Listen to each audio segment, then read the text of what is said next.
Are we better now?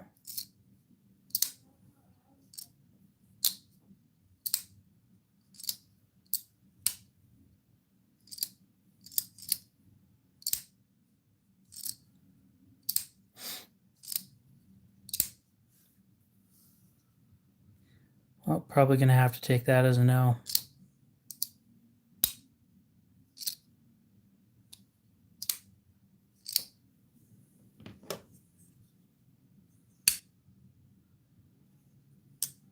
Well, I got a thumbs up this time, so that's good.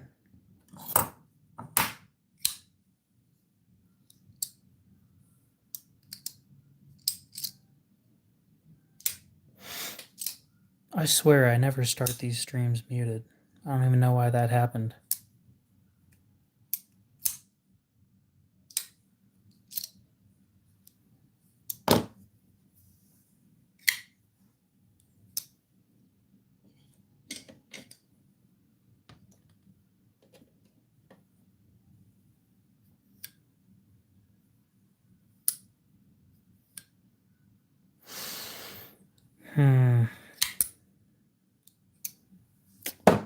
All right.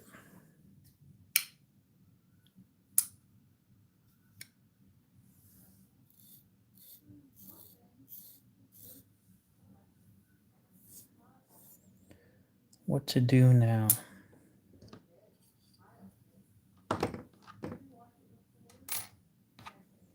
You know what's unfortunate is I hopped onto YouTube, right? So I could go watch somebody else's stream.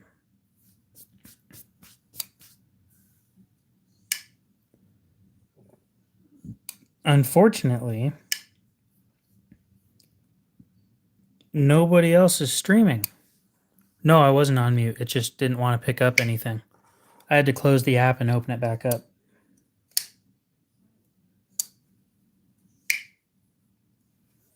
I'm never on mute. Unless I'm sneezing. Sometimes I sneeze on mute.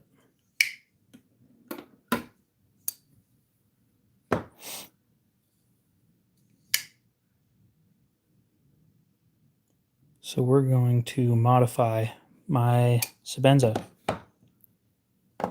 Lightly. We're not doing heavy modifications. So what I do is I look at this.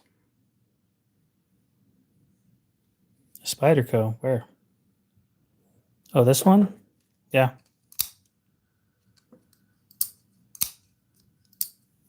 It's a PM2. Now let's see.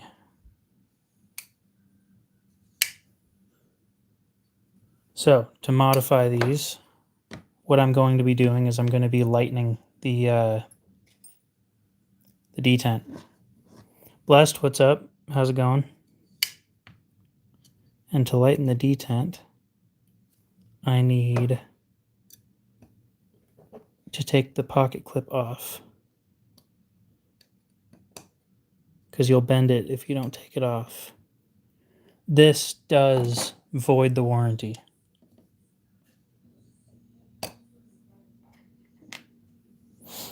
So before you decide that you want to do something like I'm doing, understand that you are voiding the warranty.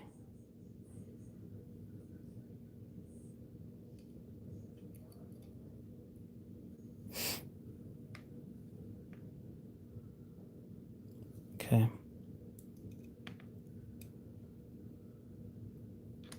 Now, before I do anything like that, I'm going to pull the blade out. I'm going to swap back to the drop point blade and see how far the lockup is on it. And then I will retension the lock bar with that in mind.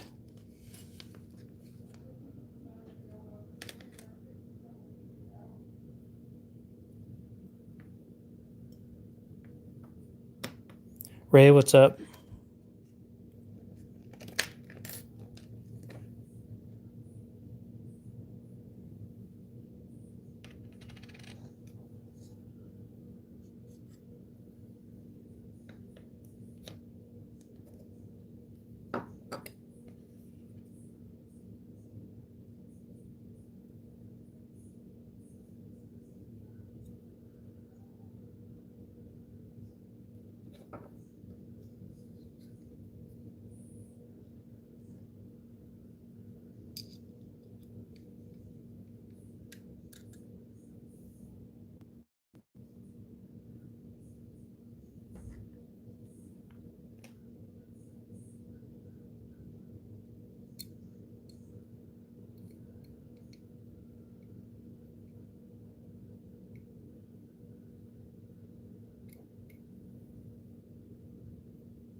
Hey, Starship Hunter, what's up?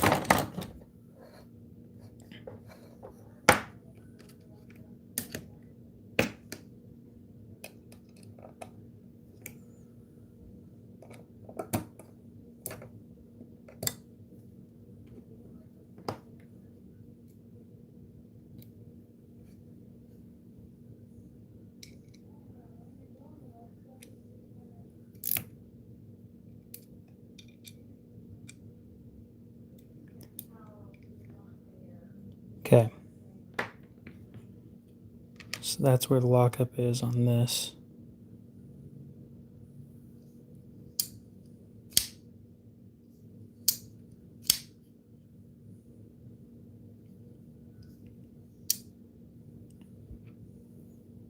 Okay.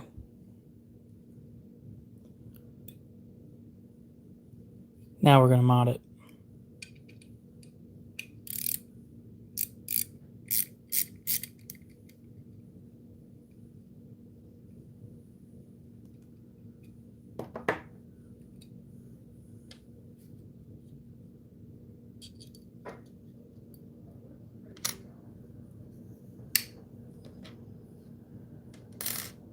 Okay.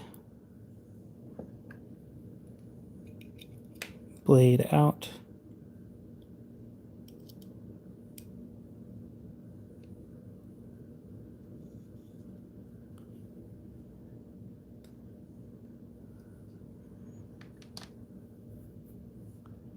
And then we're going to tighten this.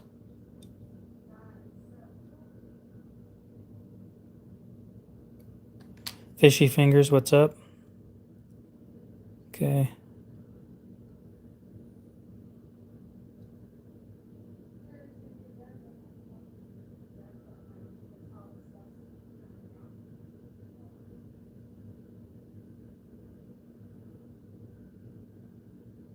There we go.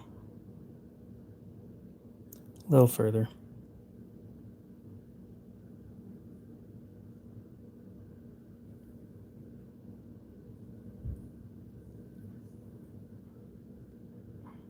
Beautiful. There we go. Now it's tensioned the way I like it. I might have to do a little bit more tension. The thing about these is they typically have a really tight or a really hard detent, and I don't like hard detents.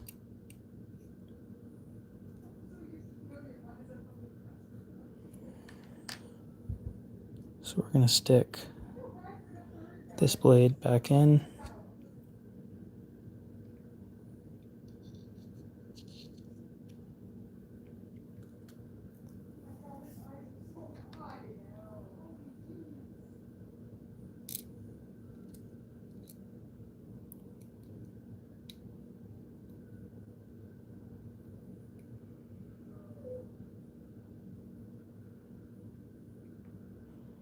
They make left-handed ones. I'm not left-handed, so it doesn't make much sense for me to own a left-handed Sebenza when I'm not left-handed.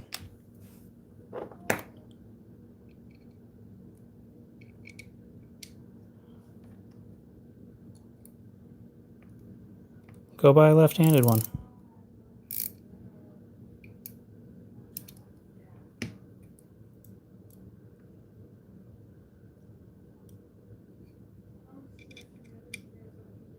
I'm going to be honest, I'm going to push you towards buying an Nkosi.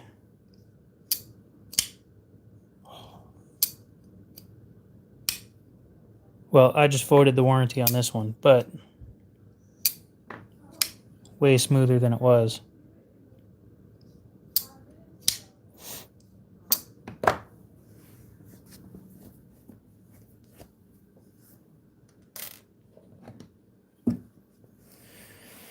Sweaty.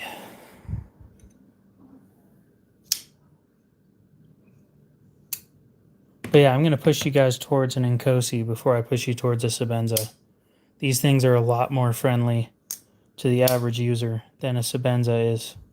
these things kill your thumbs. These ones you can actually tune. And they cost the same, so you might as well go for the one that's more fidget friendly, more user friendly overall. Now let's swap back to the Insingo blade.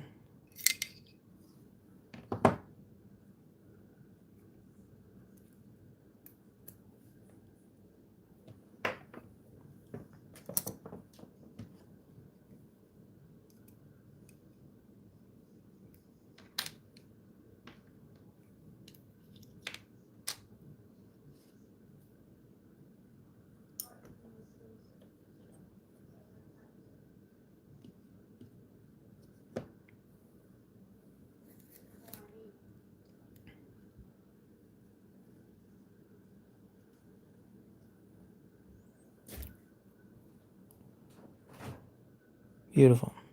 Ooh. Wipe some of that off.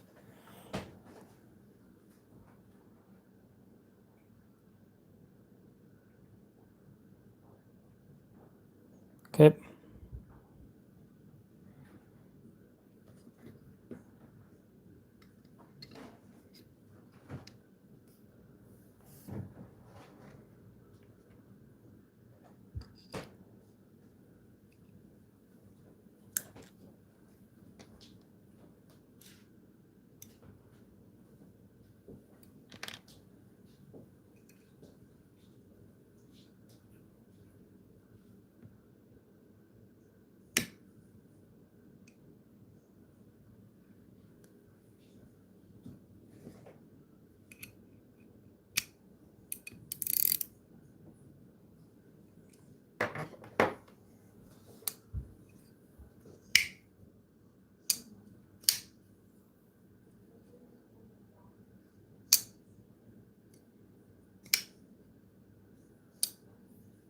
Now we can put the clip back on.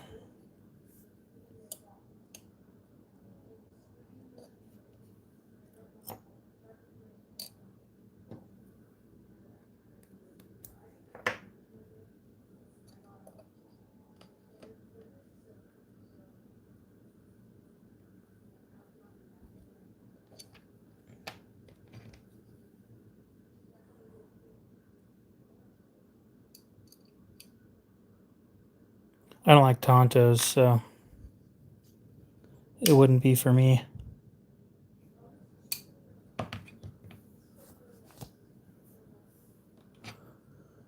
I like both the Insingo blade and the drop point, but I think I like the drop point more.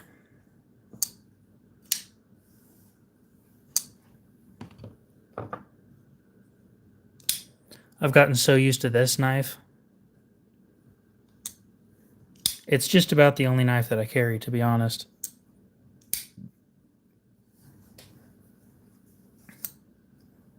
And this one. I've been carrying this one to do a review on it.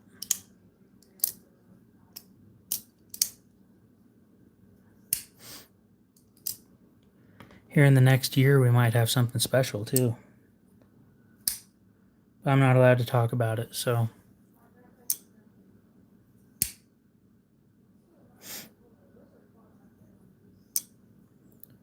All I will say is if it does work out, it's very fidget friendly. I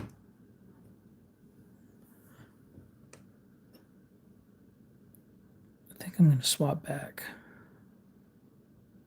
because I miss my drop point. Almost makes me wonder why I spent $150 to get an Insingo blade.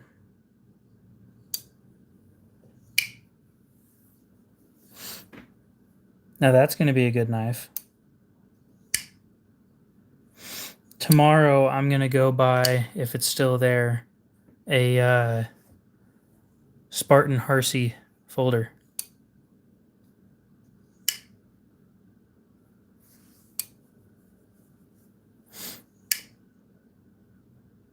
You only have 8 knives?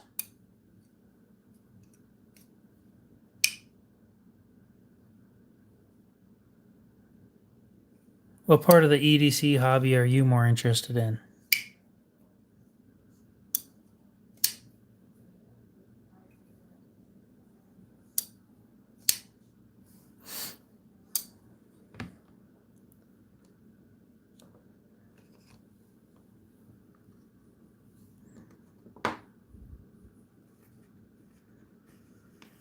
Sounds to me like you don't do the EDC stuff for the knives. Oh, that's okay. That makes sense. Yeah. I was thinking maybe you were into watches or flashlights. Those are pretty common. I don't understand the appeal for the flashlights, but to each their own. The thing about a knife is, for me, once I buy the knife, I don't have to spend any money on upkeep. It's just the knife, and that's it.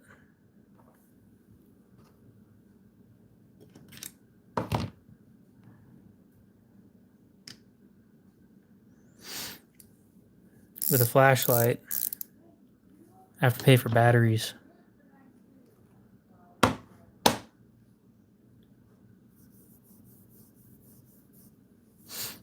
Nah, I got a light. I'm all good.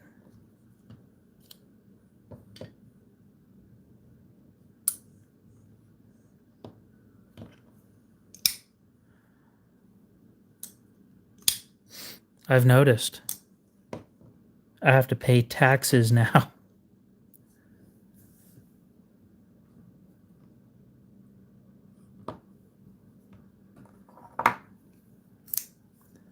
Why is this all off center? Like, why does Mr. Government need a cut of my $12,000 a year? You can fuck right off.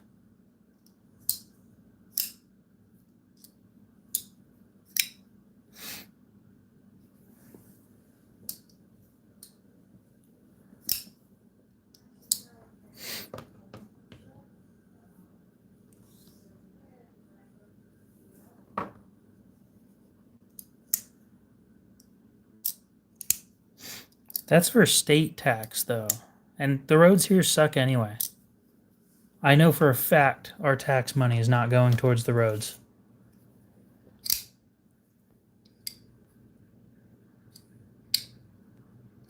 I promise you that much.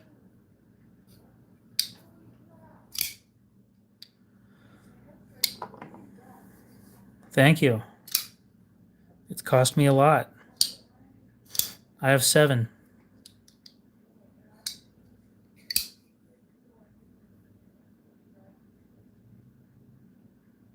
Here's the thing. I want to start a knife company, right? And I want to keep my profit margins probably about 20%, which is like really low, but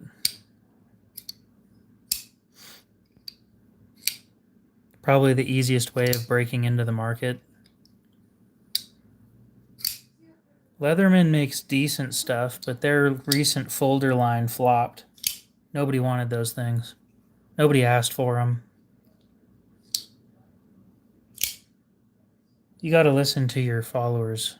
I mean, when you're a company that large and the people that are in your community are telling you what they want and you're not listening, that's your fault. When things go to shit, that's your fault.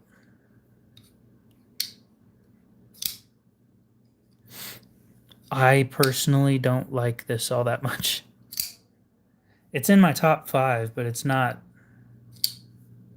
Like, this isn't even in my top 5 anymore, I don't think. This one's number 1. I love this thing.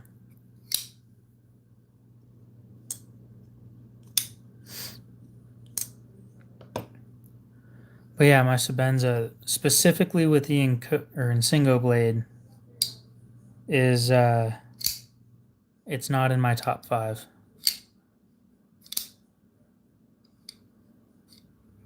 With the drop point blade, it's in my top 5 though.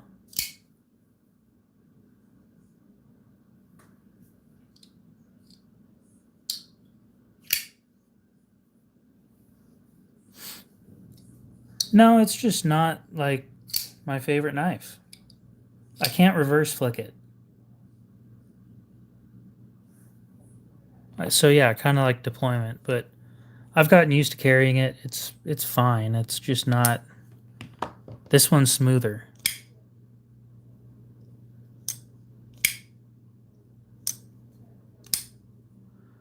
And I don't feel bad about treating this one like shit, but I feel bad about using this one.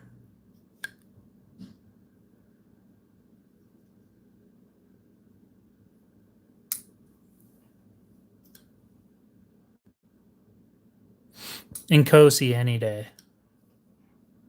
I'd pick the Inkosi every day of the week over the Sebenza.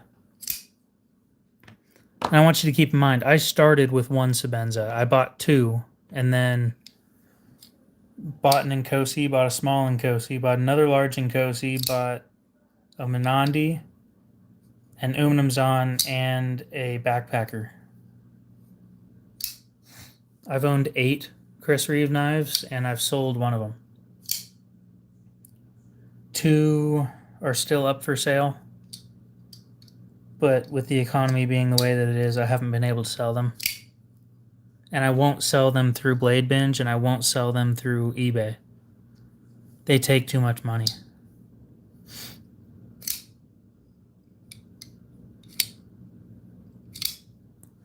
For the small Inkosi, I just want to break even. For the backpacker, I'll need to make profit on that. Mac, what's up?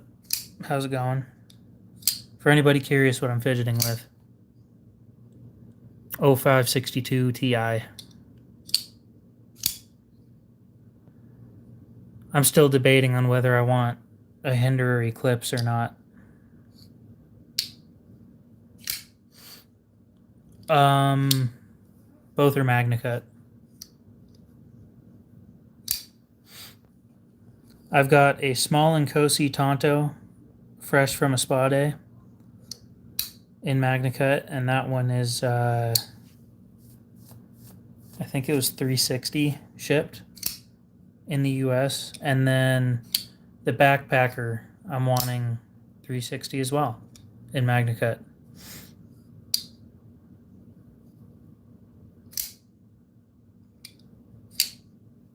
And that one's fresh from a spa day too. I hate Tontos. I don't even know why I bought that thing. Well, I know exactly why I bought that thing. It was a decent deal.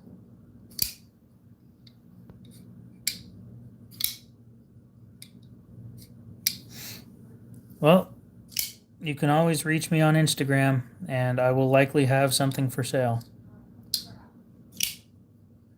And if I don't, I'm willing to bet that I can find one.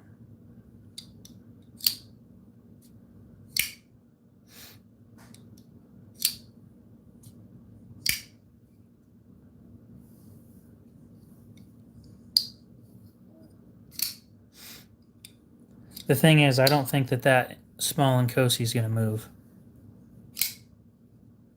The backpacker will, though. That thing's... it's a good knife. I just don't like fixed blades.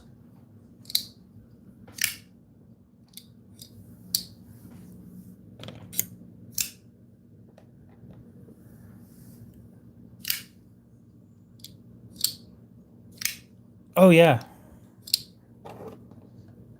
If you tell me you like Tontos, I'm going to say ew, but, you know, to each their own.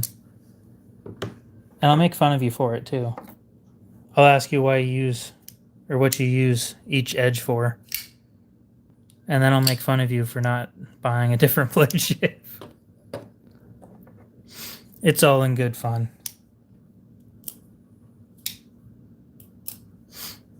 Dude, I've got a brand new inbox Benchmade bug out, and I haven't been able to move that thing for 120. You're making fun of sheep's foot blades. Ooh, we're going to have some beef right there. I love these things. What, you can't show more of the knife? Come on. Yeah, that's what I thought.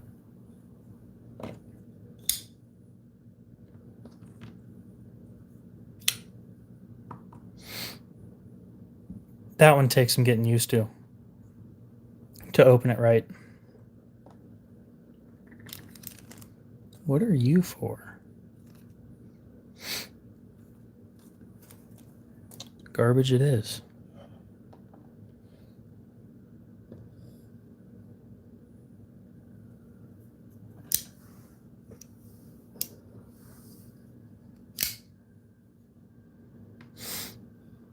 I love the Para 3. The PM2 is a little big for me. It's not like terribly oversized, but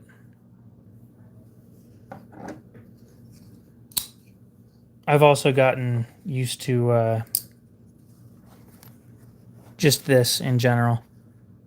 With Maximit, comparing S45 to Maximit just isn't fair.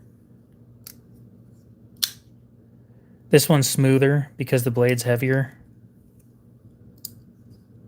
It's smoother than every other Para 3 that I've handled.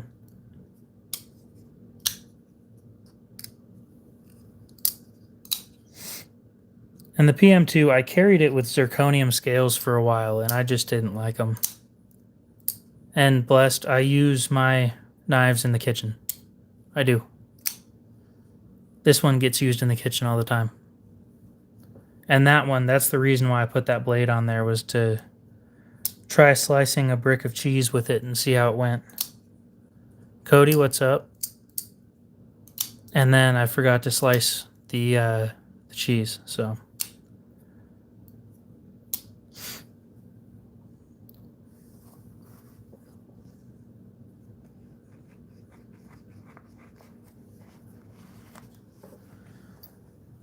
I think Blessed EDC is a few minutes behind.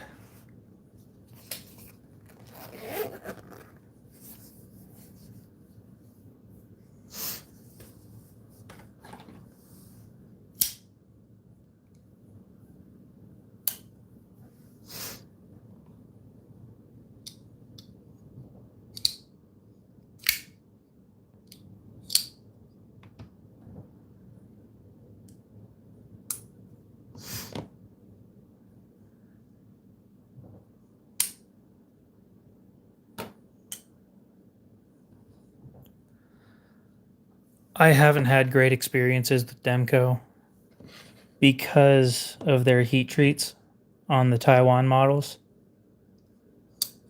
So I won't buy from them again, but that's not telling, or me telling you to not buy.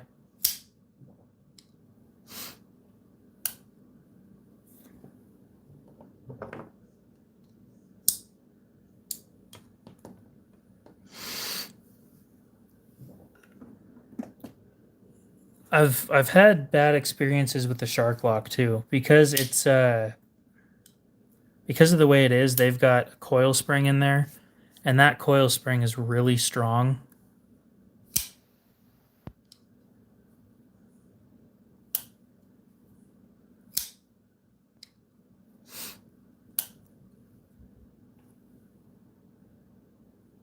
I saw your first message on the Mac account, and that was it. The thing is, I can't press looking at all messages, because if I do, just all the messages disappear for the rest of the stream.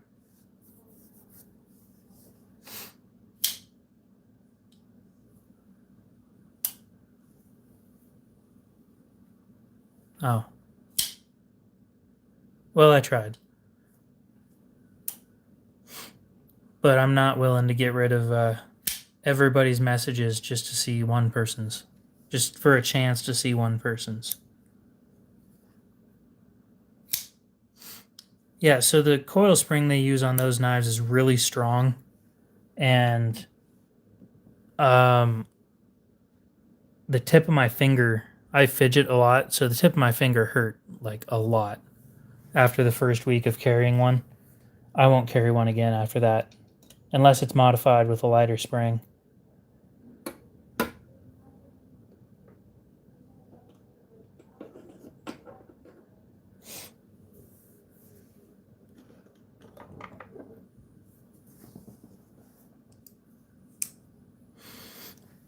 Yep. Yeah, and if I swap it to all messages, all the messages disappear. So I told you guys about my problems with this knife.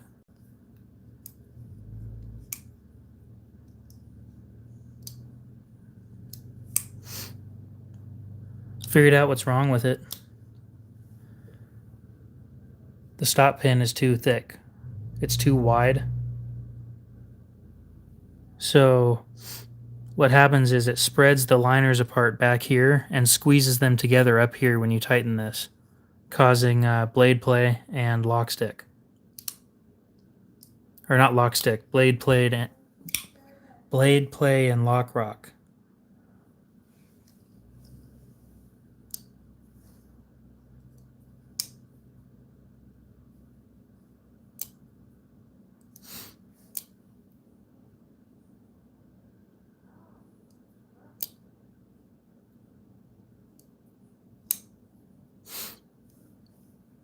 I didn't see a single message about a flash AT.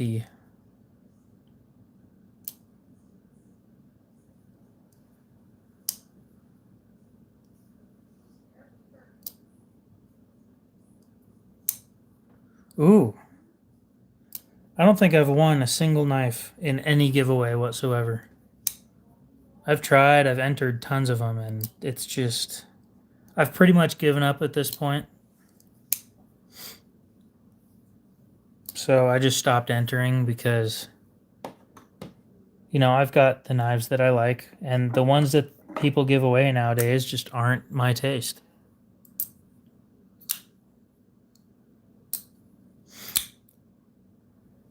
Oh, I really want to tell you guys about a project. I'm not allowed to talk about it. This shit sucks. Like, the project isn't even guaranteed, but... Oh...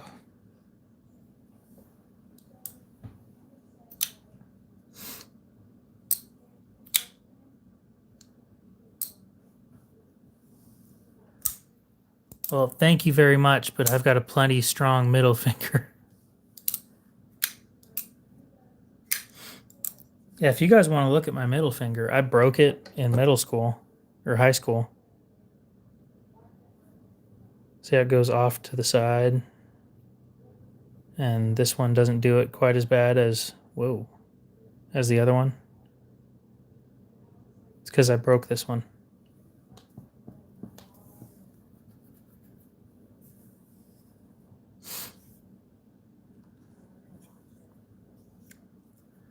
I can open just about any knife. I haven't had issues with stuff like that.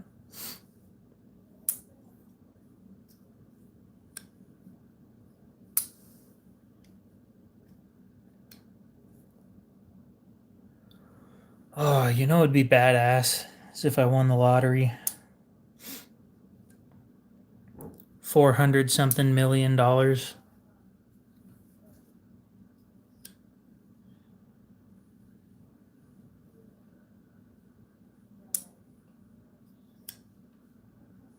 You know, the whole, I wouldn't tell anybody, but there would be signs. Oh, yeah, there would be signs.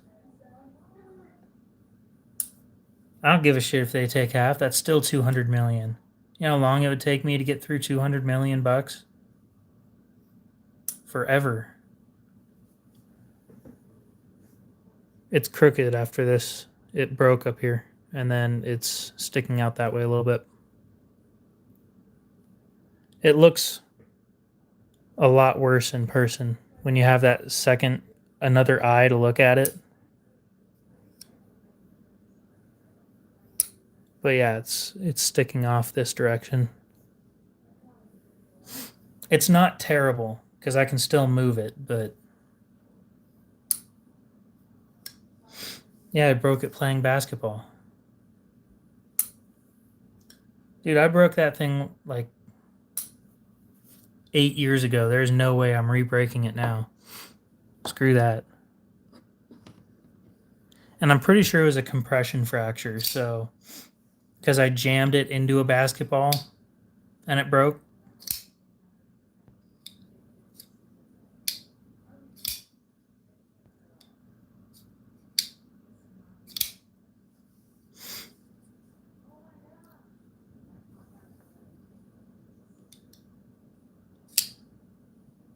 Well, I have determined that re-breaking it would be more pain than it's worth. Paul, what's up? How's it going? Got some frame locks on the table and one piece of shit.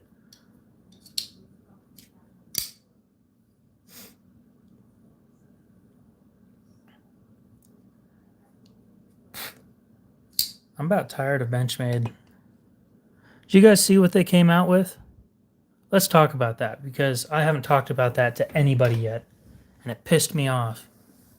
But I have to have somebody to talk about it, and I'm an influencer, so let's talk.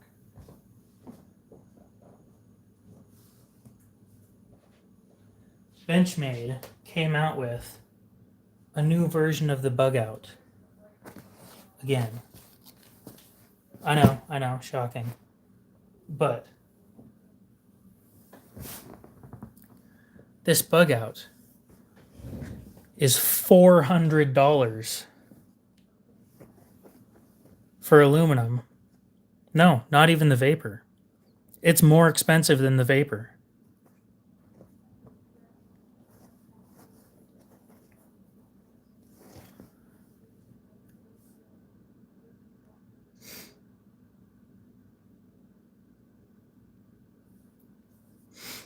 They just dropped this like a couple days ago. It's ridiculous.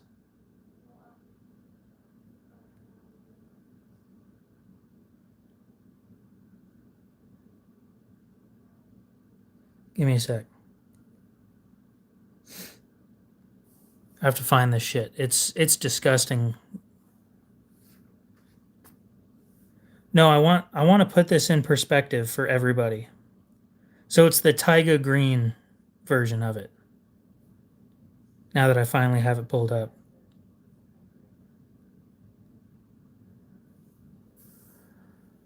Take forever to load. Their website is covered in shit.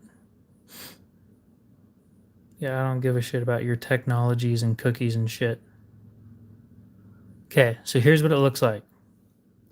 Okay, guys. $400 S90V. Aluminum. I'm not selling it. Well, I'm debating on it. So I want you guys to see this. Natural micarta and aluminum. For $400. Okay? Now let's put this into perspective. It's this in S90V for $400. Now let's show you something else that's just a little more expensive. What do you guys think I'm going to bring up? There's a lot of knives in the $400 range.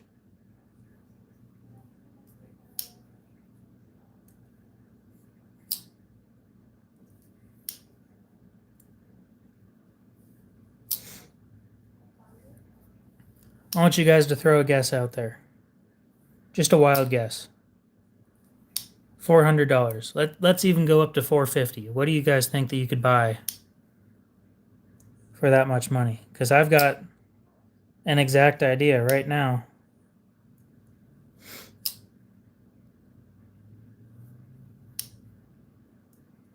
You could go right here onto the Hinderer website and buy yourself an XM18 with a Tonto looking motherfucker right there. Look at that. That's $425. Titanium frame lock. It's a beefy knife. It's a lot of knife for almost the same price as a bug out. Or you could do what I did. This was $400. I bought a used Large & Cosi for $400. The same price as that new bug out. Or a brand new one of these and a steak dinner. Right? Yeah, that's That's some good money. Well spent right there. What? 6 of these?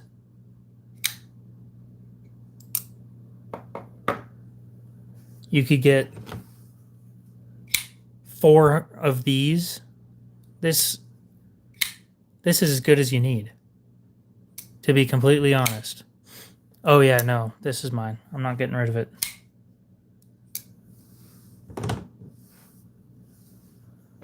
This is $400 for a bug out. That's bullshit. And I will talk shit about that for as long as I want to, because there is so much more stuff you could get for $400. Just about any used Chris Reeve for $400. What else do I got in here? What other fancy shit do I got? Not a whole lot in there. You could get a Chavez full tie for less than a bug out.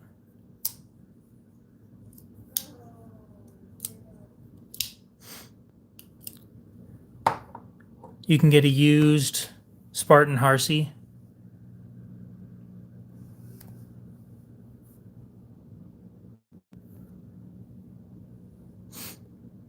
Oh yeah, but it's mine. I bought it new. I'm not going to get rid of it. Like I said, once you get the money, I'll help you find one, but you're not getting this one. Well, you could get at least 50. You could get 50 of the D2 Ozark Trail knives for $400.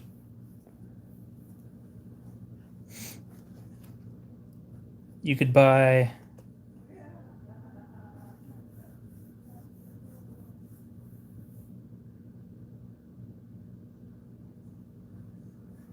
one of these bad boys and a steak dinner, because these are 308. You will never have this knife, I promise you that. Yeah, you could literally just throw them away when they get dull and still have knives for years. Ground Fog, what's up? What other things could you buy for $400?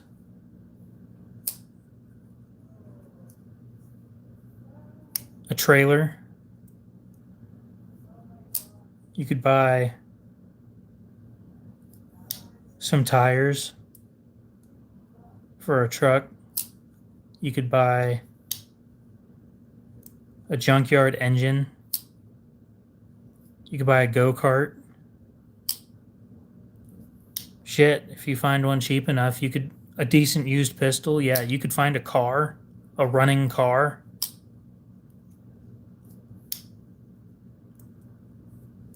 I'm not getting rid of this one. Now that I might get rid of, but I'm still not 100% sure. I need to get that. I need to get a part replaced on it before I make up my mind on it. Yeah. You could get 2 Savage Mark IIs. You could get 3 Savage Rascals and have enough money for a pizza. There's so much that you can do with $400 instead of buying this. That's bullshit. How? And the worst part, people will buy it. They will. People will buy it, and they're going to think that they got a good deal.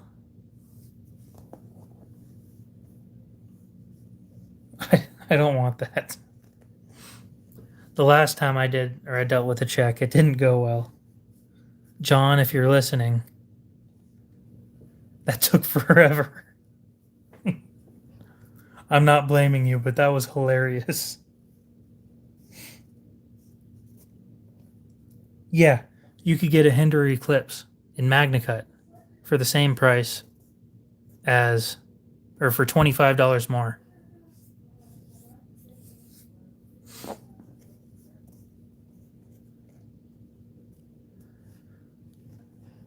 mountain bike.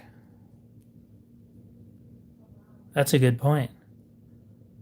You could get 3 of my sister's bicycle plus a pizza or 3 pizzas for $400.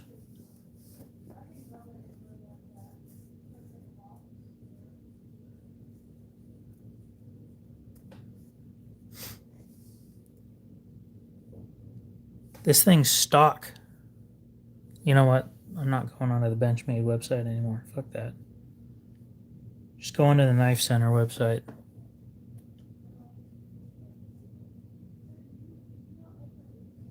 Then we'll search bug out. And we'll make fun of the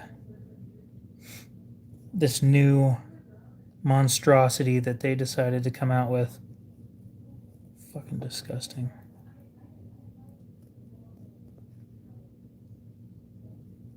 Look at this shit. Same deal.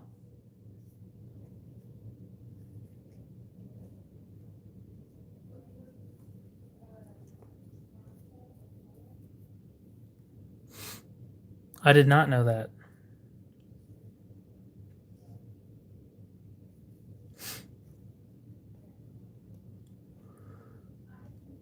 Here we go. The flat dark earth natural micarta or brown canvas micarta scales.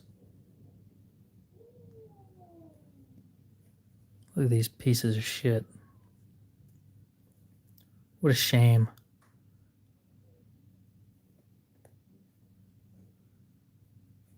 Yeah, I don't give a damn that you get double points for that.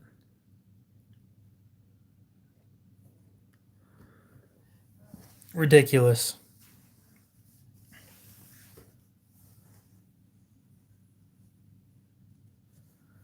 Well, how much is the bailout? Let's look that one up.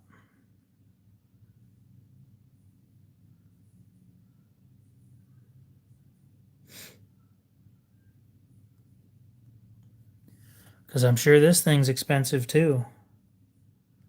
The base model's $350. No, base model's $200, sorry.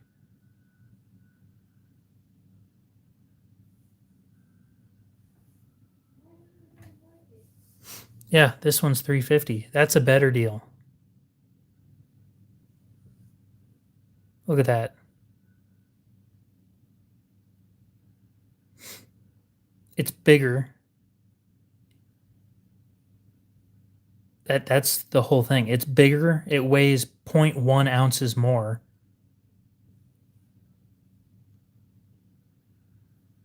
Ridiculous. And it costs less. Because of the micarta, I would assume, but ridiculous.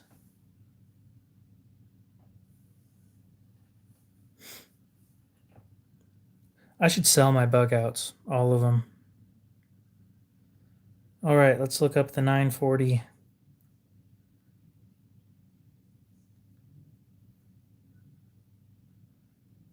The seasonal 940.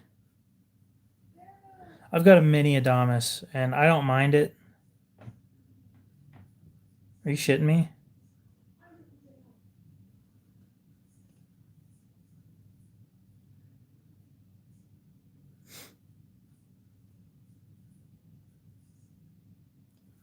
Make this make sense. I want somebody to explain this to me because I don't understand. Oh, Cody. I broke a pair of springs on this one. The new springs on this thing suck. I hate it. Those old springs were worn in. I just went to my local Benchmade dealer and had them give me the springs for it. Anyway, you could get an aluminum and micarta version of this for $400. Or you could get an aluminum and S90V version of this for $325. Right?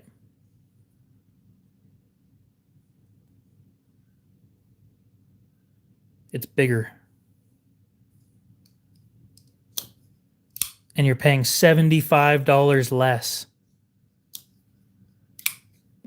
for a better work knife. What a joke. They're so full of shit.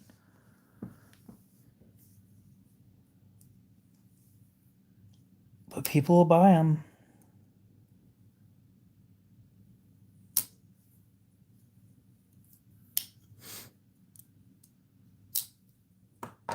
I still need to get rid of,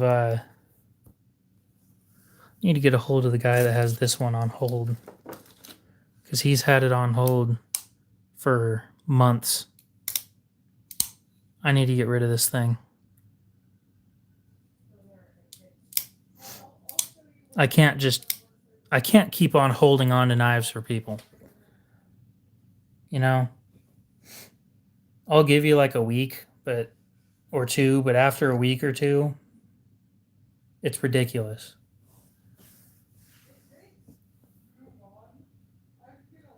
Yeah, but that one's made in China, so it's going to cost less anyway.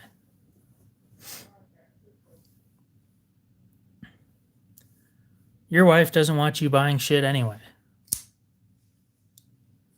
That's the biggest problem, is when they don't communicate what's going on. I'm a pretty forgiving guy. But there's this one dude that I've got 7 knives held for him. The 7 knives add up to $100. That's all I wanted for him. But I've been holding on to them since January or December, I think. What is that, 6 months? I can't keep doing that. I can't. It's not sustainable.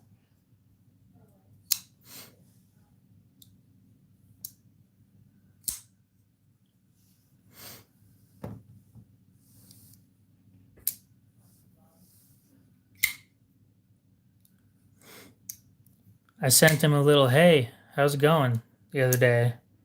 And all he did was send me a video back. It was a reel, an Instagram reel. He sent that right back, and that was it. Haven't talked to him since.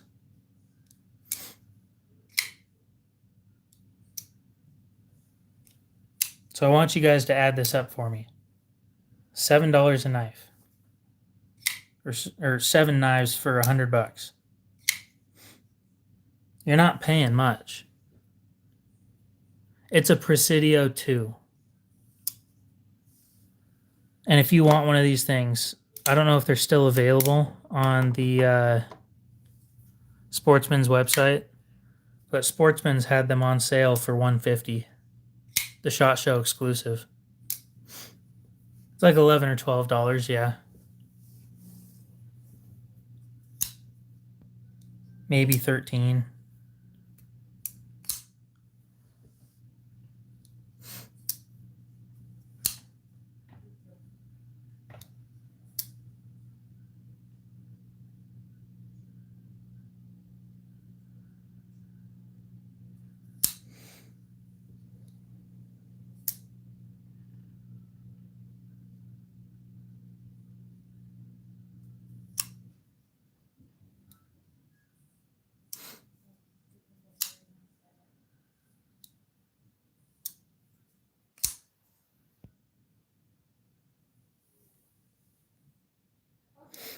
Okay. Yeah, so a while back they had these on sale for $150.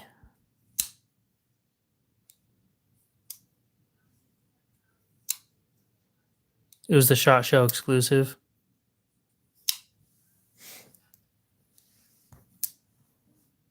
And then one dude bought 7 of them.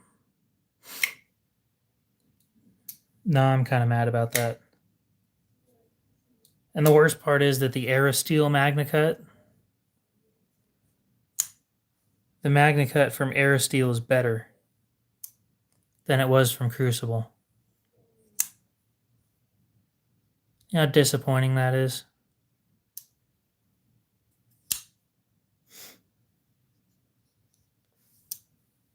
This thing right here has a ridiculous heat treat. I still need to get it tested because it is high.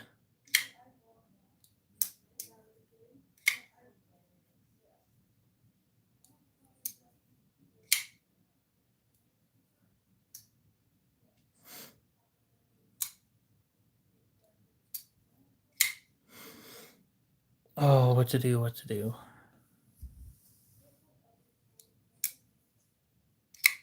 No, Crucible's down. They went bankrupt and now they've been purchased by another company. So Crucible is gone forever this time.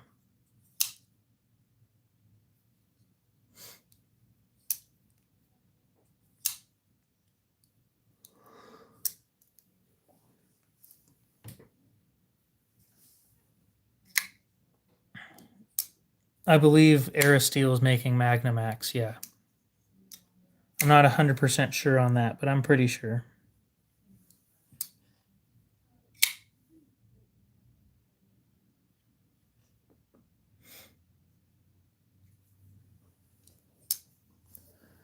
What's my phone at? 51%? That's not terrible.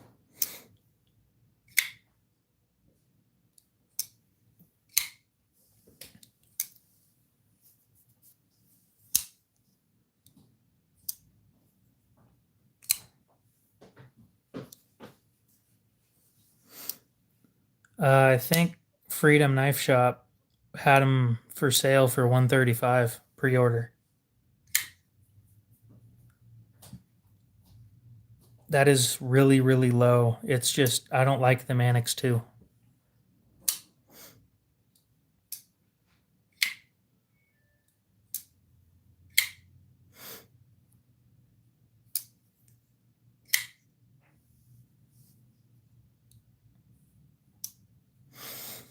I'd like to try the steel out, but if they don't come out with it in a knife that I want, then I'm not going to buy it.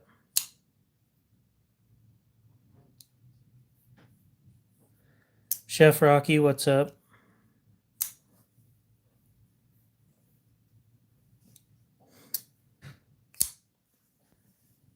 I'm willing to wait. I'm going to wait until they come out with it in a steel or in a knife that I want. Because the Manix 2 isn't for me. Hell, Chris Reeve might come out with Magnamax here in like 3 years, 4 years.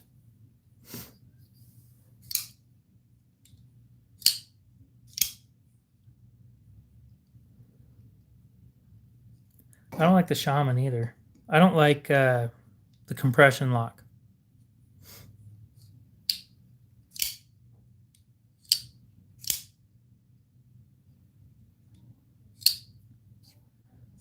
Not much, just shooting shit and sitting here.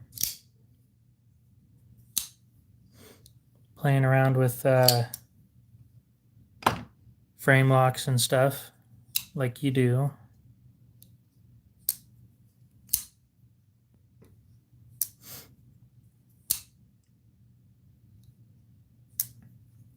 Where's the water?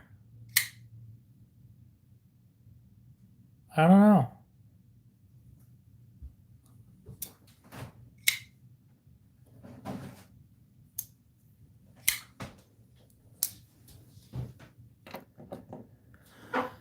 I need to get a hold of Eagle Scout and tell him that I can only wait for so long before I need to sell this to somebody else.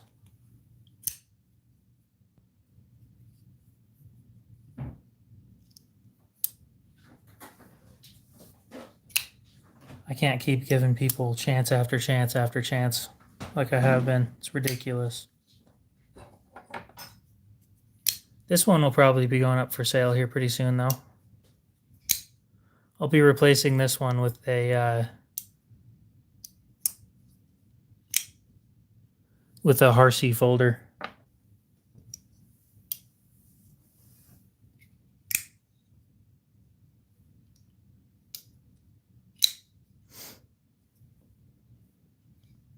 XHP G10, made in Taiwan.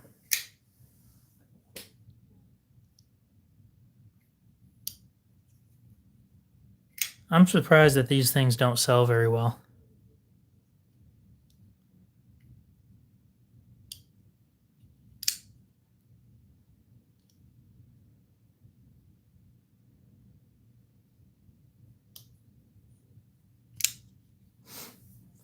Anyway, tomorrow we're going to get my new knife if it's still available. Let me check if it is.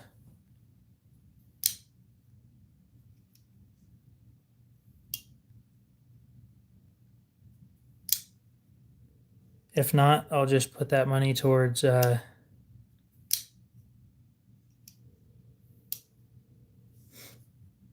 Grimsmo.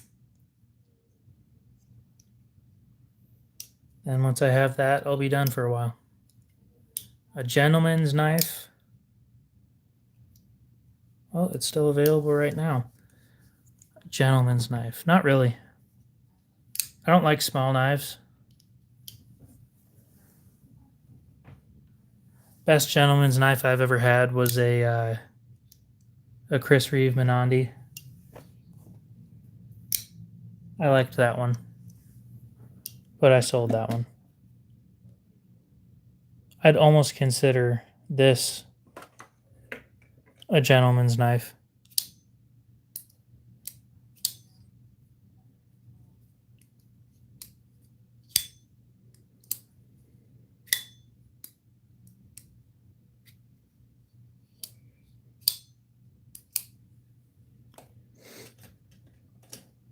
And a Real Steel Solace. These are pretty nice.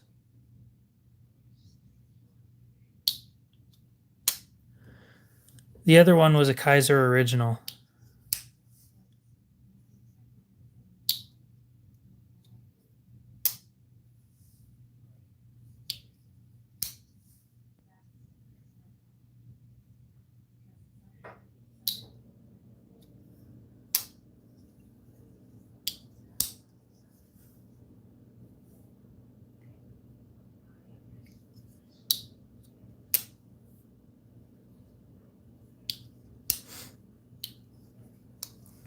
Well, here's the thing. I consider this classy looking. So, people's opinions. I do actually have a customized Quaken, now that I think about it. You're right. I need to get rid of that thing, too. I paid way too much for it.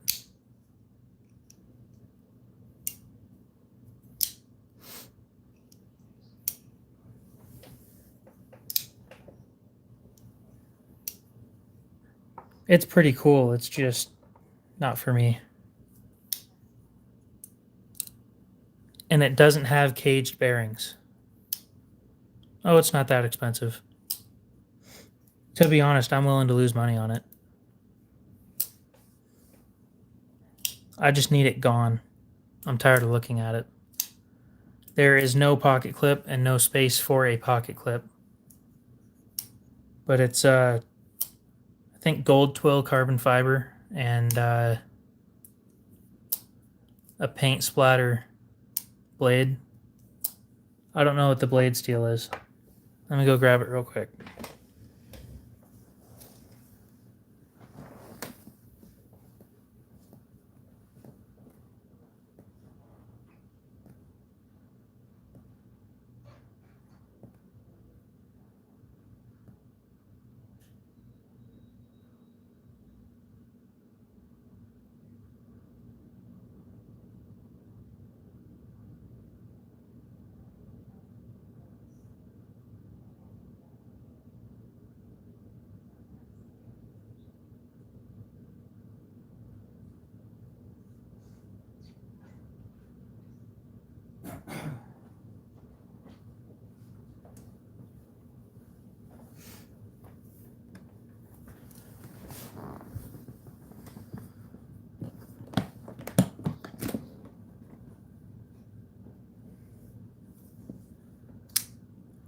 This one.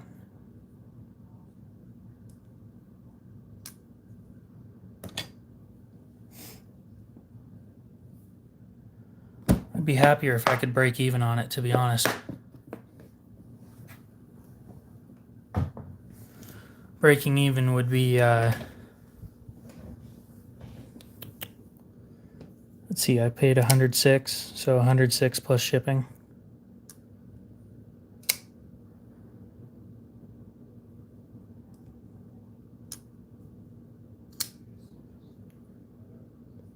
It needs sharpened.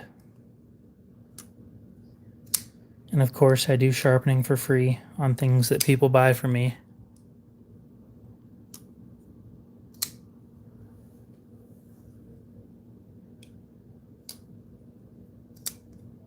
No, just looks like that.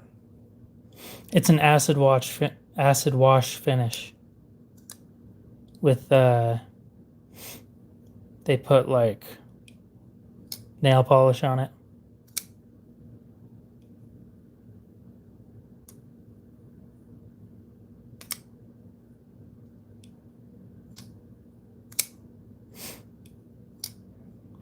So what's really interesting about this one is the flipper tab is the lock face. So if you open it, that flipper tab ends up being the lock face. I don't know, I got it used. I bought it on speculation that it may be a custom from Lucas Burnley, and it's not.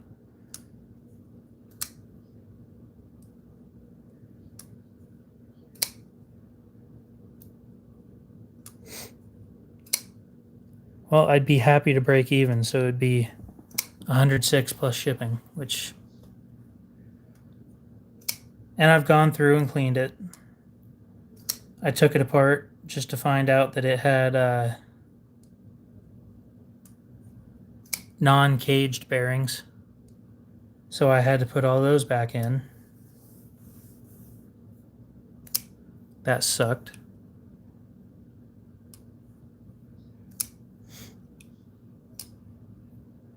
I've tuned it. So it is very, very smooth.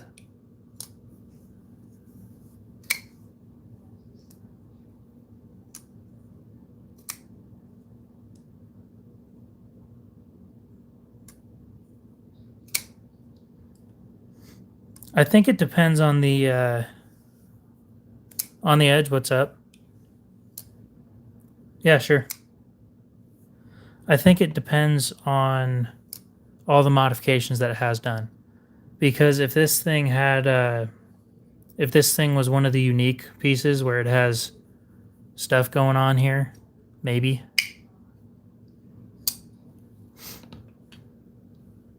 I would consider this one to be a CEO style.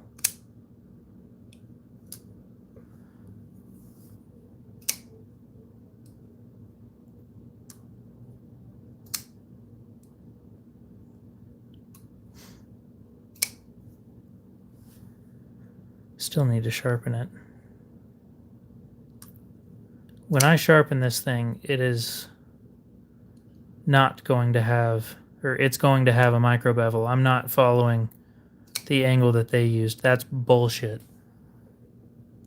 They like destroyed this thing when it came to sharpening.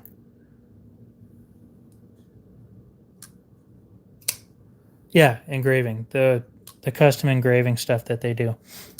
Some of theirs have stones pressed in as well.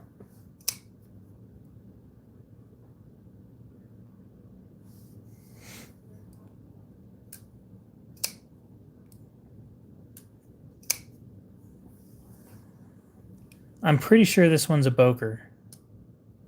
It's just been customized by somebody.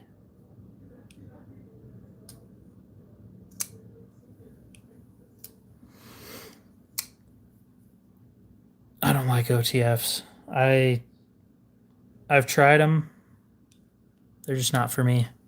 I do have to warn you, if you do buy this thing, the edge is right there. Like, it is right there. So don't push on this and then slide your finger. Don't do any of that kind of stuff, because you will cut yourself.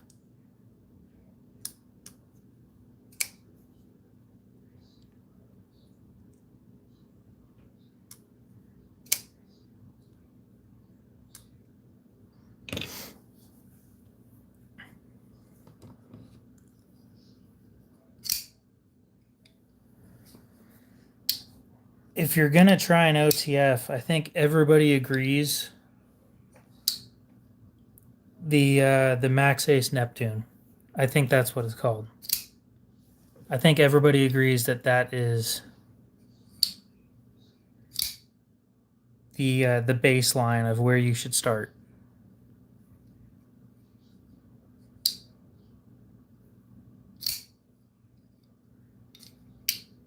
I don't like OTFs, but I've heard good things about that model.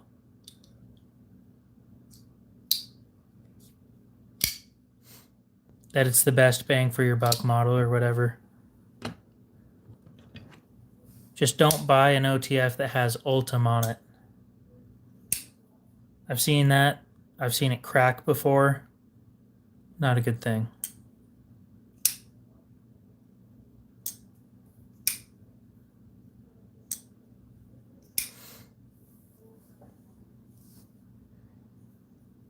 The Infidel, in my opinion, is overpriced.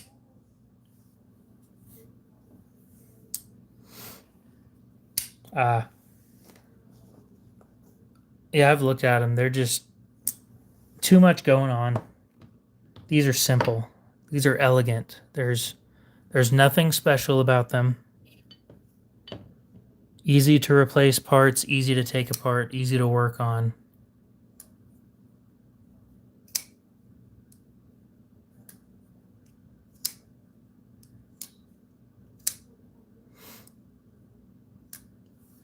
I can't stand Microtech.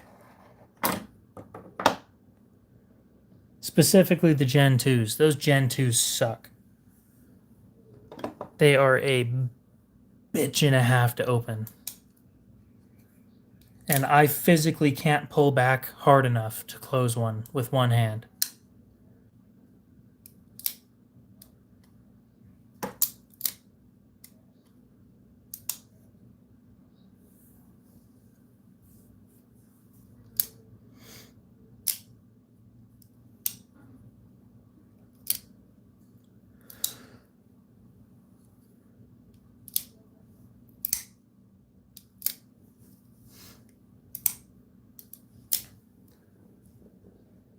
Back when I first started buying and selling knives, I bought 15 Kershaw Leaks, and it took me over a year to sell them all.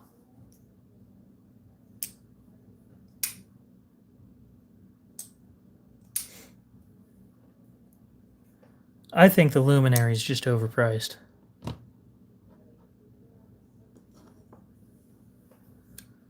$750 or something for that.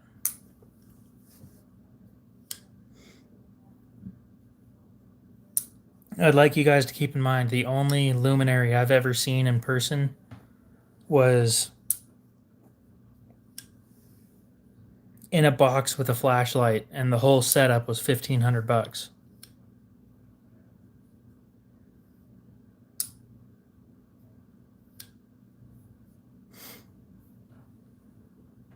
Okay, so that means the flashlight that they had in that box was $900. That's ridiculous.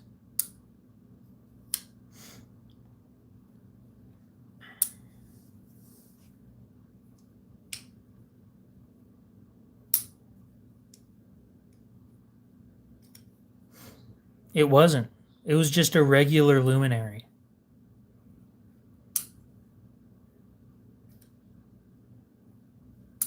You guys ever handle a Spyderco and wish that it was like a liner lock? Because I wish that often. I wish the Mannix was a liner lock. That they had an option with a liner lock on it. That would be... I'd buy that shit in a heartbeat. But the fact that it's got a crossbar lock with, you know, the special bullshit that they've got, I don't like it. You've never handled a Spyderco? Go to a pawn shop. I can almost guarantee that there's going to be a Spyderco at a pawn shop. Don't get me wrong, ask people if it's real before you buy it.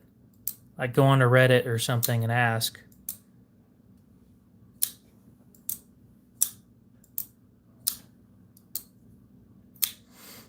Ice cream, what's up?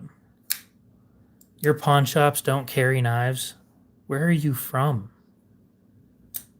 That's ridiculous.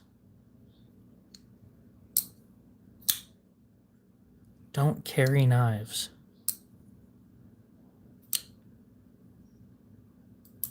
Oh. Well, see, that's where you fucked up. Yes, I have to make fun of you a little bit for being in California. Yeah, my Sebenz is glass blasted. The Nkosi is sandblasted, and the Umnumzan is glass blasted as well.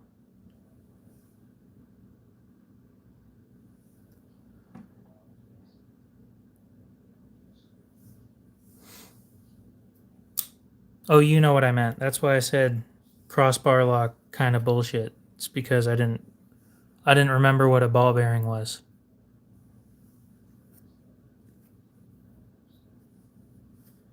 And no, I would like it as a liner lock. I'd be more happy with a frame lock, but I'd be fine with a liner lock.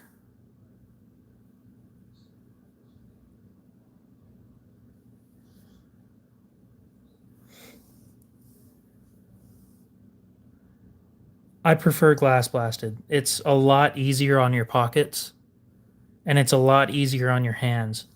If you have the special kind of autism that I have, where textures bother you, like you don't like touching chalkboards, then you won't like the sandblasted finish. The glass blasted is way nicer.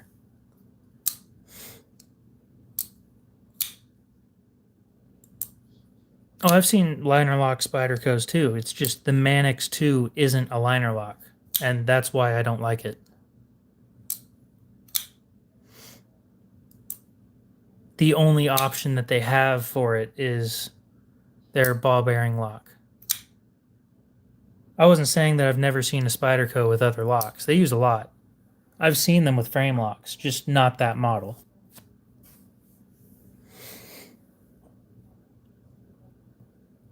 Oh, my back.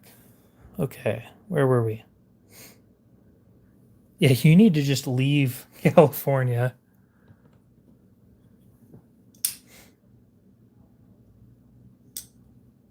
From what I've been told, the time will never be right. And if you keep waiting for the time to be right, you'll never move.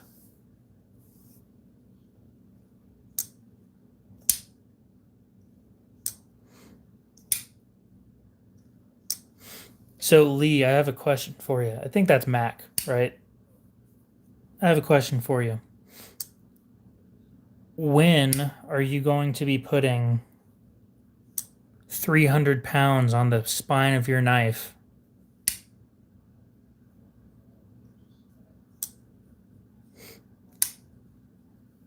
Right?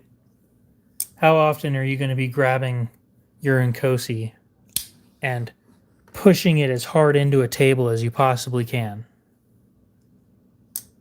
Because I never do stuff like that.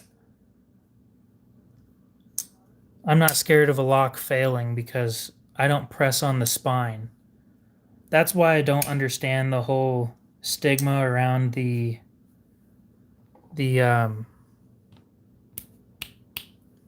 Tri-Lock, right? That's what it's called from Cold Steel. I don't understand why people care so much. If you're not going to put 2,000 pounds on the spine of your knife, I promise you, you're not. Yeah, if I'm going to do hard use, I'm using this. It's built for it. It's built for everything that I've ever done. And it'll handle it just fine. And if it doesn't, I'll bring it to them, tell them what happened, and I'll buy some parts for it. That's another thing about a lot of these other companies is they won't help you later on. Oh. You guys both have the same color. I didn't notice that Doak came in. How's it going?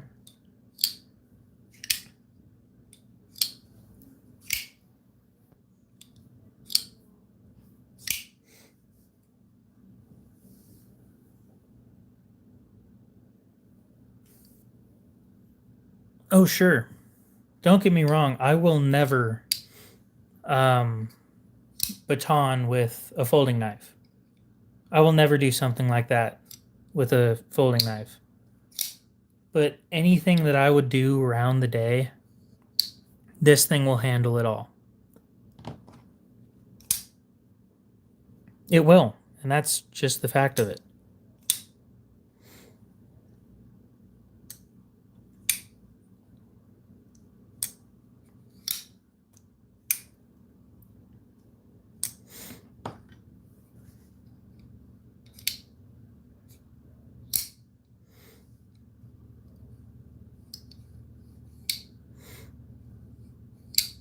I don't like Smith & Wesson stuff. Their knives are just cheap. Cheap junk.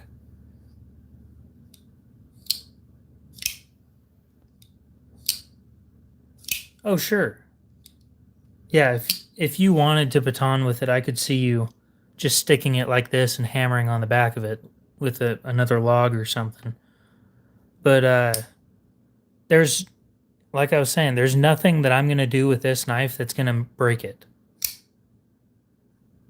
It's the same with this knife. There's nothing I'm going to do to this knife that's going to break it.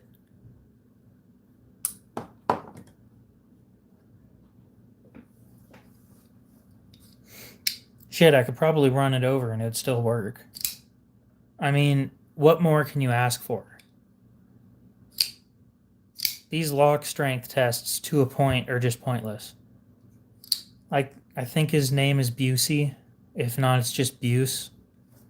Their new lock, the block lock or whatever, that thing carried up to 2,100 pounds and it didn't break.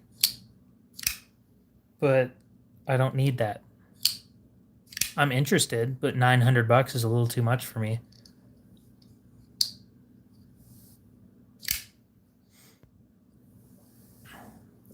No, I'm not going to sell it to you.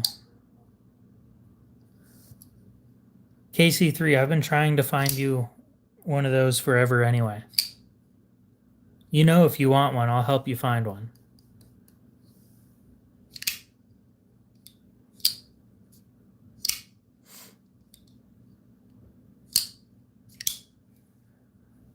Well, I'm not saying that they would never fail on me, right? I'm just saying nothing I would do to them would make them fail. Because I don't press on the spine of the knife. I hold it here, and I use it. Sometimes I go like this, right? That's about it. I don't have a 945.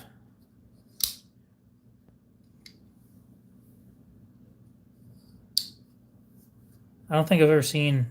No, I have. 945-2 is G10 and S30V, I think.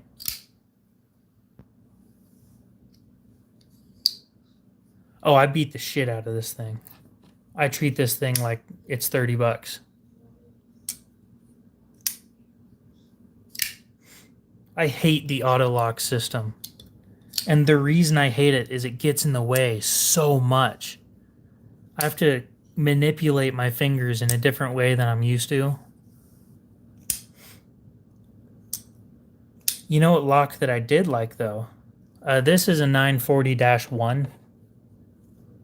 Is the S90V in carbon fiber, so I'm pretty sure it's a 945-1. That's the same thing going on. Now, there was one that I saw where there was a circle here, and if you rotated it, it locked the lock bar in place.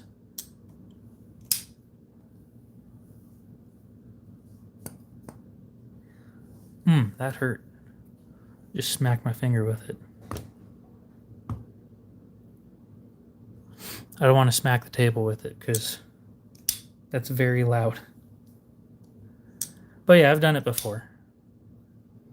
I do that with I'll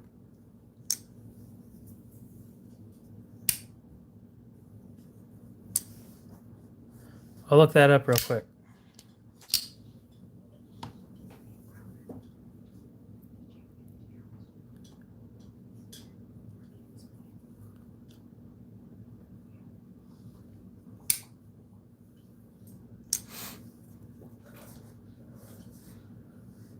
trying to think of if there's an Adamas that I can help you find. Let's see. 945 2.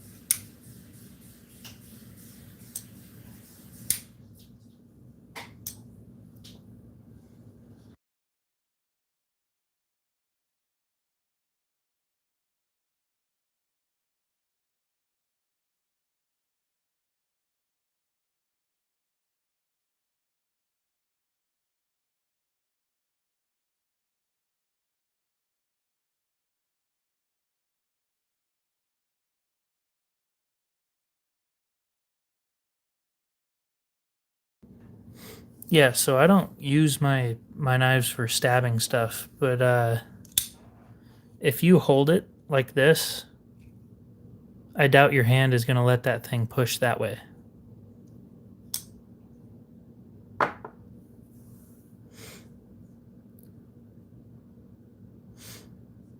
Now let's see. Well, the 940-03 is DLC Blackwash with MagnaCut. The 945-04 is Denim with M390. The 945 BK-1 is Black Blade and Black Handle.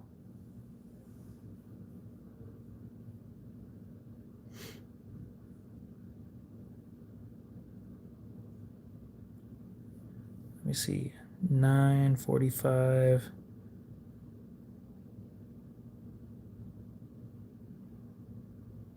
-1.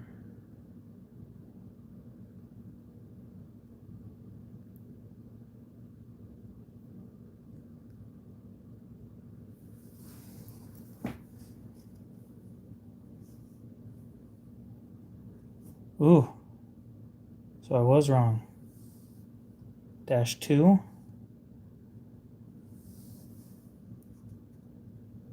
Yep, it is the -2.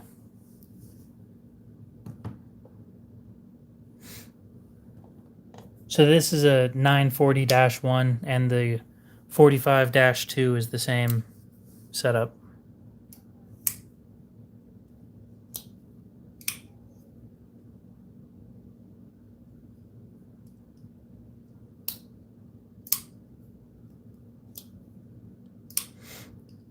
Well, pardon me.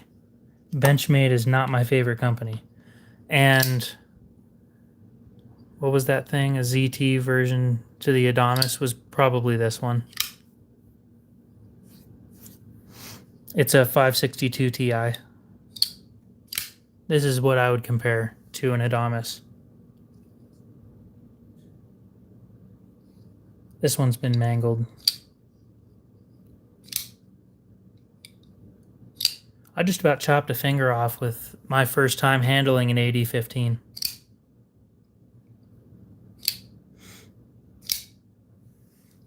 I closed it and I didn't move my finger out of the way. My middle finger is right here and it just snapped shut.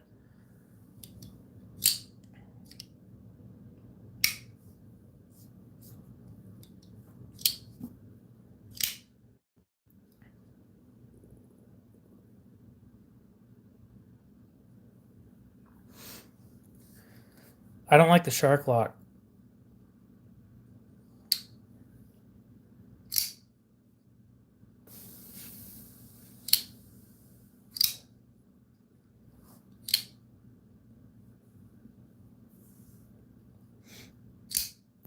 We have very, very different views on which knives are our favorites.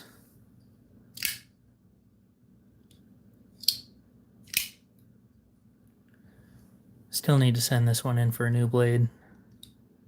I just got my tax return.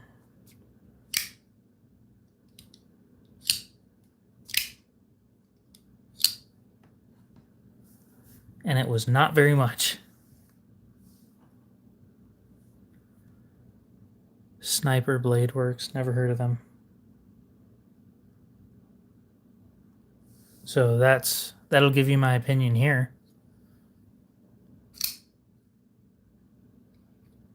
We do also own very different knives. I've been doing this for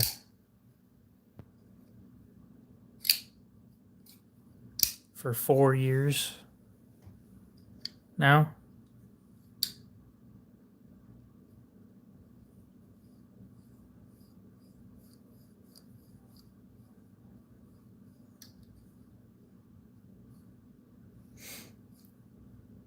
Them is some ugly fixed blades right there. And the folders aren't much better.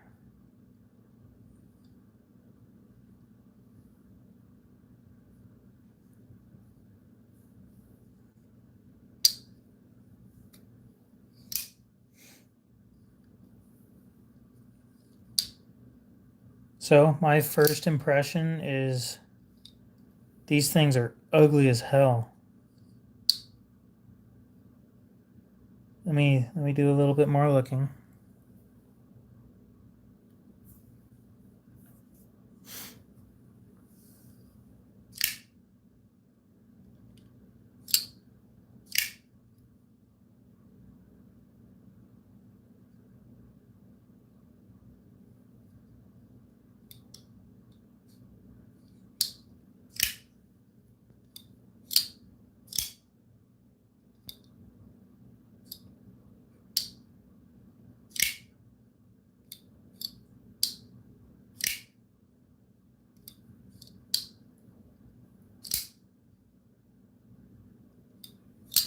So that's what I'm looking at right now.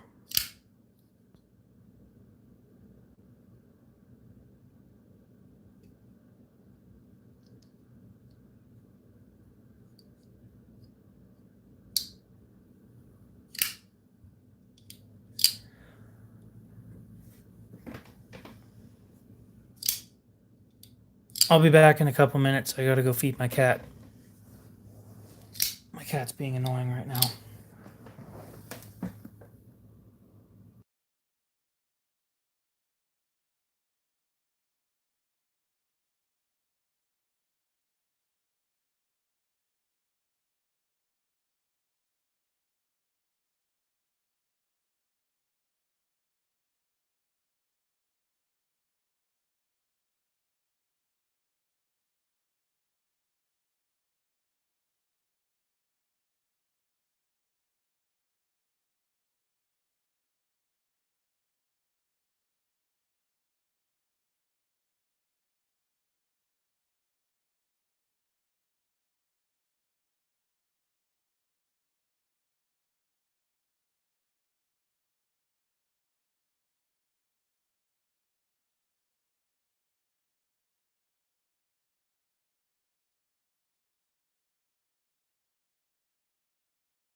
All right. While I was off feeding my cat, I looked a little further into the Sniper Blade Works. All of their models look like something that Medford would make. Supposedly, he doesn't own the company, but... And it's not that I have a problem with that. It's more of they're just kind of ugly. Are they good? No clue.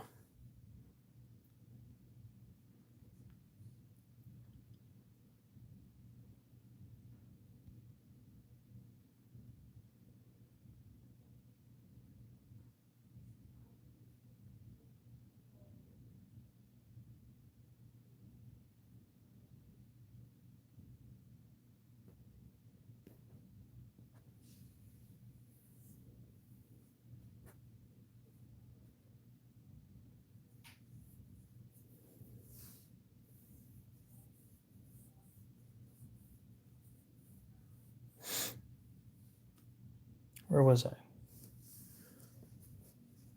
Oh. It looks like it says Kansas City, USA, but they're charging a lot for the materials.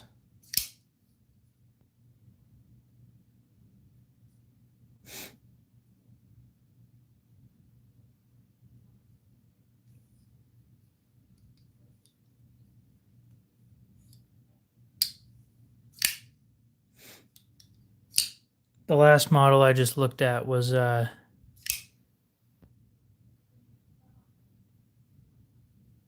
TOG right here. $250 for D2.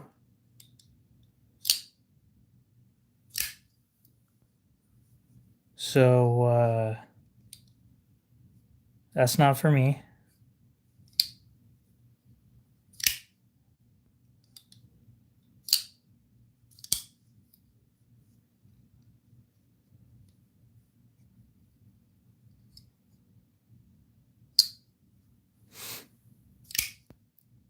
Another one that I looked at here. Let's look at the DMF. That thing's pretty special looking. $390 for S35VN.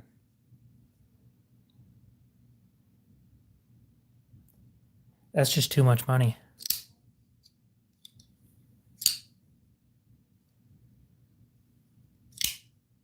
$400 basically.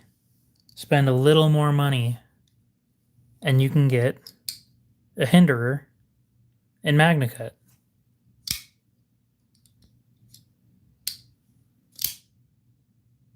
Which I think has a little bit better edge retention and better toughness. With better stainless. Yeah, there's no point in getting this. Go get yourself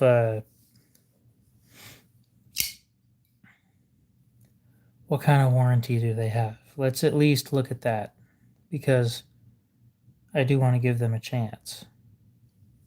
I won't buy from them because those things are just butt ugly to me. But I will look at their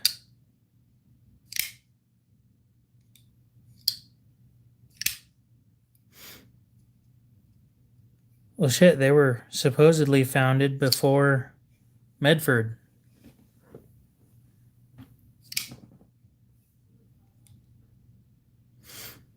+11 years of SWAT experience behind the design.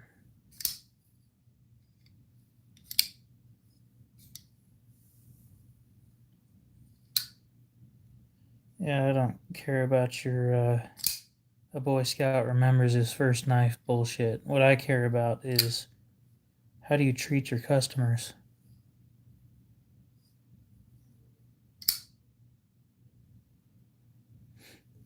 So you describe, there we go, warranty information.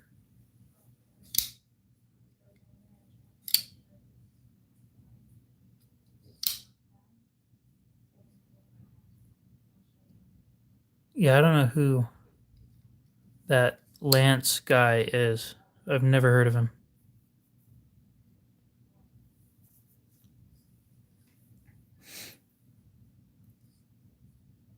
Okay.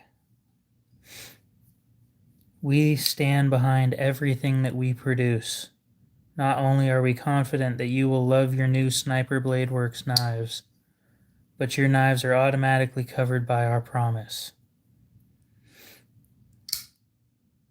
Against defects, which is standard. You don't cover misuse, standard. Disassembly voids warranty. That's not standard.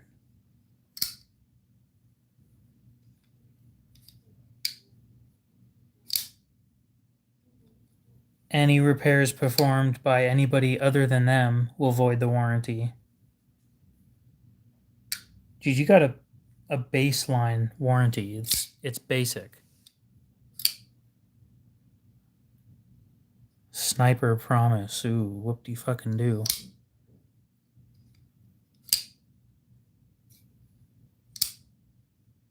That doesn't mean shit to me.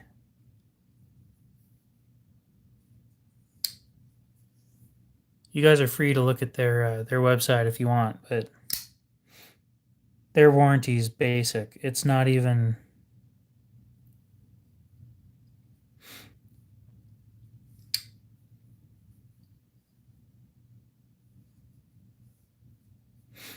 Oh, that's even better. Broken tips are usually the result of improper use and are not covered under warranty.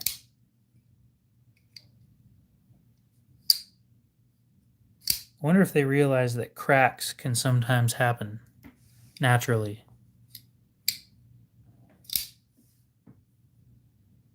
These, every once in a while you'll see one of these online where you'll get a crack right here, or you'll get a crack from here, from the thumb stud all the way down. It's happened before, and I've seen it happen. And guess what? Even if you took it apart, you can send it back and they'll replace the blade for free. Specifically if it's a manufacturer's defect.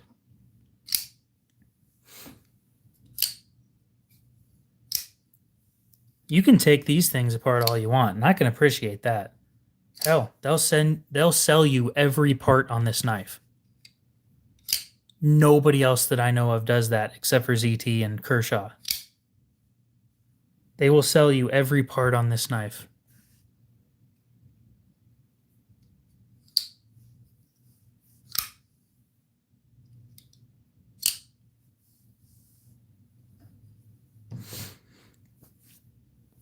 No, it's not. But with how much they're charging, that's ridiculous. Oh, I want you guys to listen to this claim. Knife Care. Okay, this is on their website. I'm reading it from their website.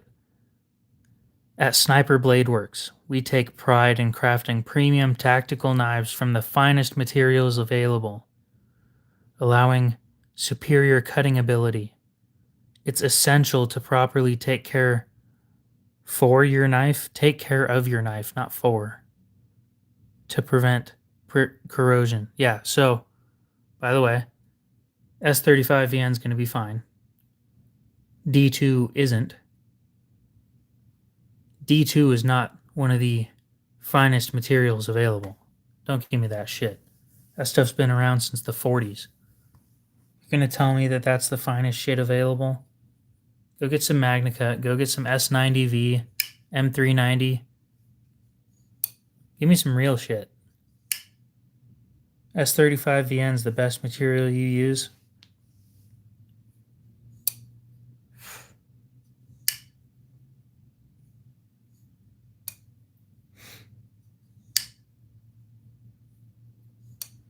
Always dry the knife completely and wipe a light coating of oil on the blade and pivot area before storage. In the event of rust, we suggest using a fine-grade semi-chrome polish for cleaning. And most importantly, keep the blade sharp. That's not very important. A sharp blade is a safe blade. Yeah. Give me a sec, I lost where I was. Following these simple steps, you can ensure your Sniper Blade Works knife remains in proper working order for years. Dude, you cover basic shit for $400. I don't. It is CPM Rex 121. You're right. Oh sure. I'm not saying that D2 is a bad knife steel. I want to get that out there. What I am saying is when you're charging, what was it, $250 for D2, you're charging too much. That's how it is. That is the reality of things. You're pulling a Medford. It's what you're doing. You're charging too much for not enough. Right? $250. Yeah, the Infidel's ridiculously overpriced. I'm looking on the table for something that's priced similarly. Okay. This is relatively similar pricing. They are $312 new in MagnaCut, titanium frame lock with a titanium front scale. Okay. $312 versus $250 for D2. Or what was it? $390 for S90V or S35VN. Ridiculous. Who brought this company up?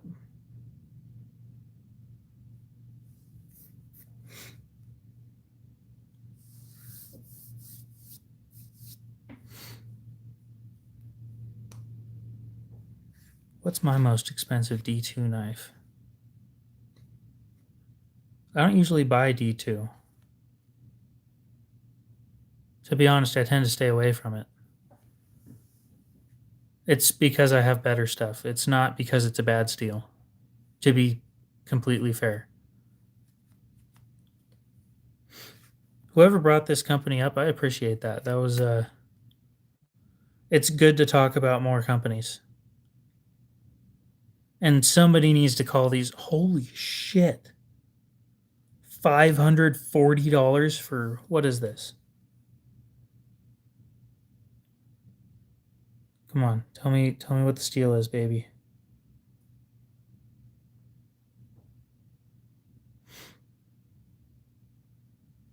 Really? Oh, does it say it on the blade? God damn. Okay. So, just so we're all on the same page here. These are sold out. $540.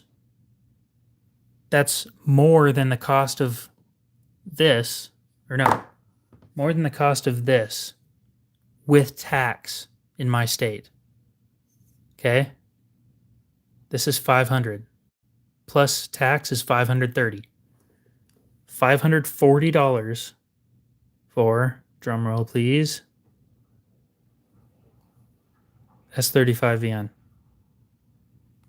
Fucking bullshit. Ridiculous. I'm tired of this shit. Why do companies do this?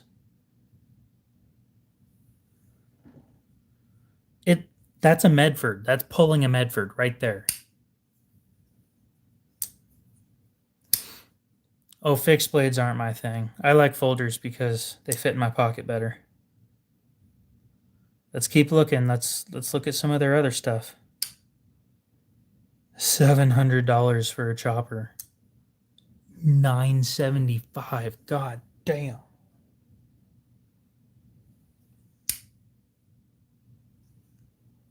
$1250.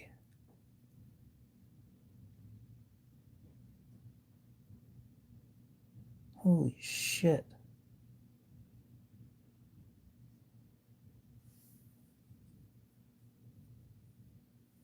How do you charge that much? Why do people buy it.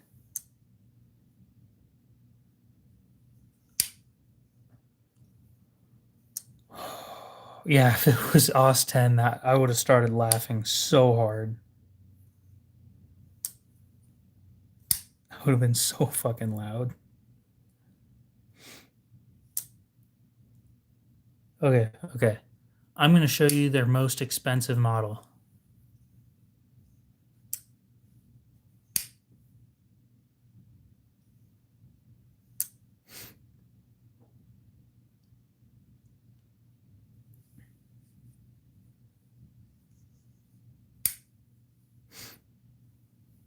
So it was a custom piece.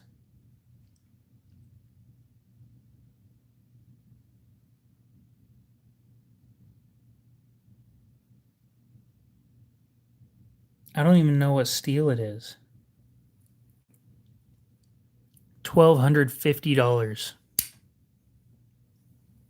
It's a custom, so I'll give them some leeway. But damn, that's a lot of money.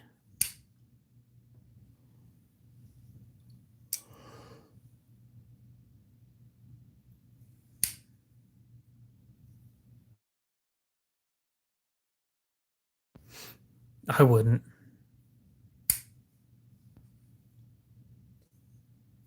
So it looks like all their folders take the same pocket clip.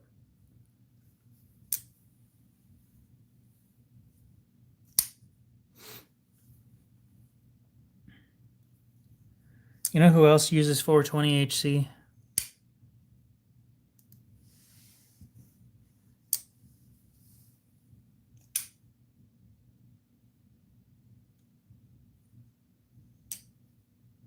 Buck. You know what Buck charges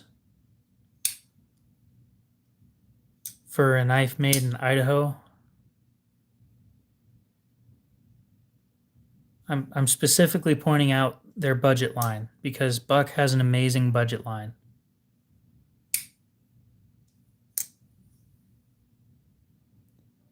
They charge $30 for a full-size Buck Bantam.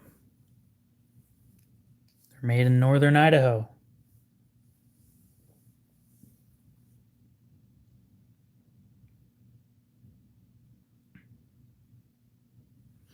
I believe that the Buck Bantam is likely the least expensive American-made folding knife.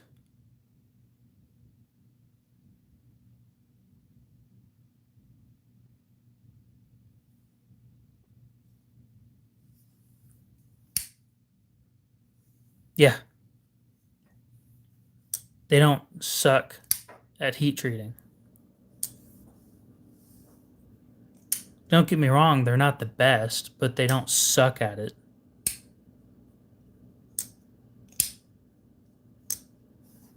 And you know what? We appreciate that. Buck is also, I don't believe that they're a Christian company, but they do have religious beliefs. And I'm not a religious man, but I can respect that.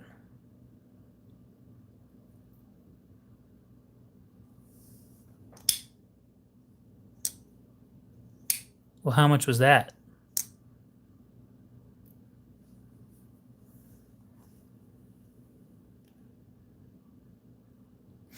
Let me look something up. I want to show you guys something.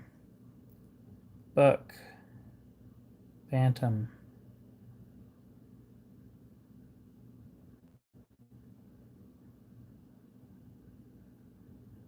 Oh, that's funny. $27. Okay.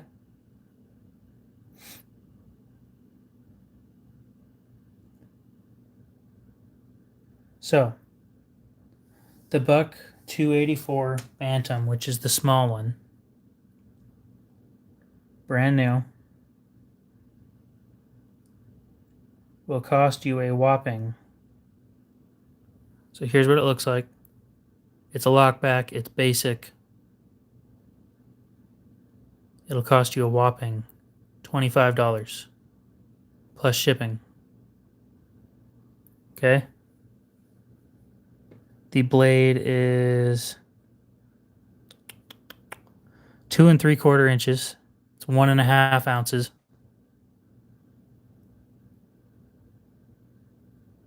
And it's made in Idaho. Okay, so now let's back up a little bit. Let's go look at the 285 model. Ooh, a little bit bigger. 285 is $30. I'll show you what I carried here in a minute. It is 3 1/8 inch, 2.4 ounces. And again, made in the US.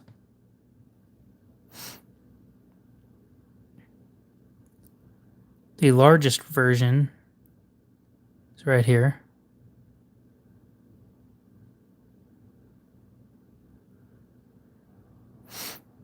3 3/4 inch. So this knife is going to be the same size as this. 3.2 ounces, made in the US, for $33.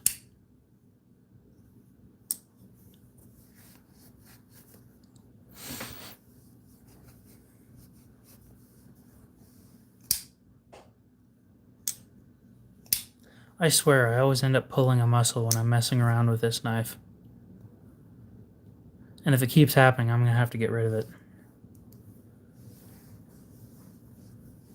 Because I'm not willing to constantly be hurt just so that I can fidget with the knife. So today I carried my Nkosi and my Ranger. The Ranger I'm doing for a review. And honestly, I'm surprised that it's still even remotely sharp.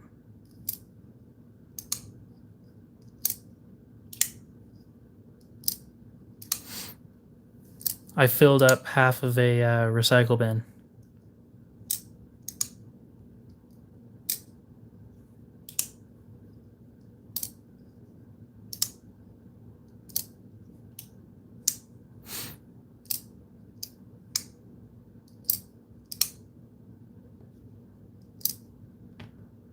So yeah, I'm pretty impressed with that.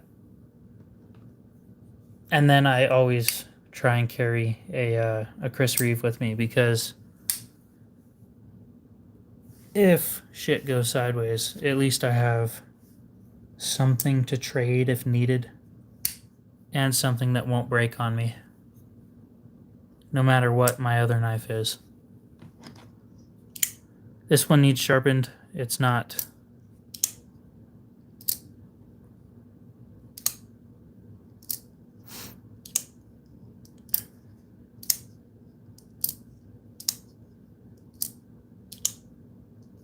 I forgot what my line of thought was going towards.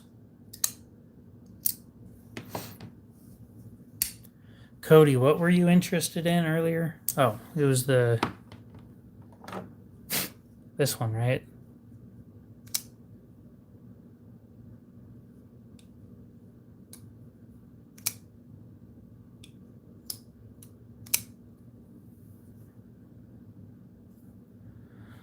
I should really sharpen this thing. I think I'm going to sharpen this thing real quick.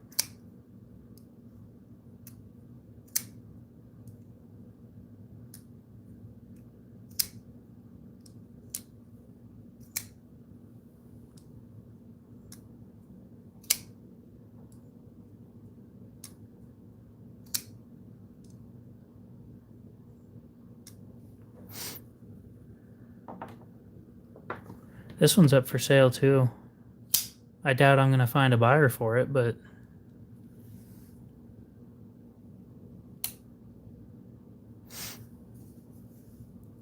I've heard the Claymore OTFs have issues. That's why they discontinued it. It's because shit kept on breaking.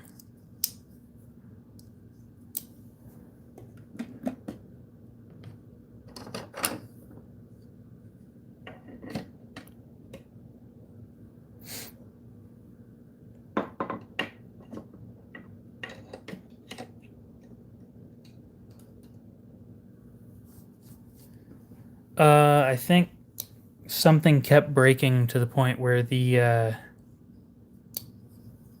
what would happen is the switch would no longer work.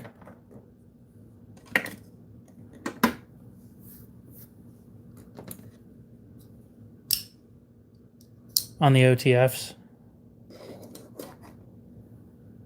So I'd probably stay away from that.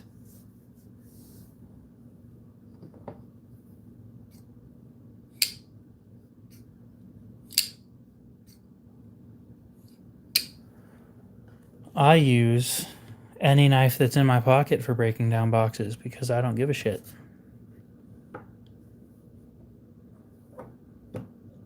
You should try it. It's pretty freeing.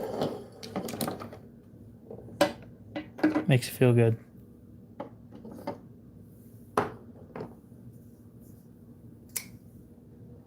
Yeah, I don't think that I'll ever get married, so I don't have that issue.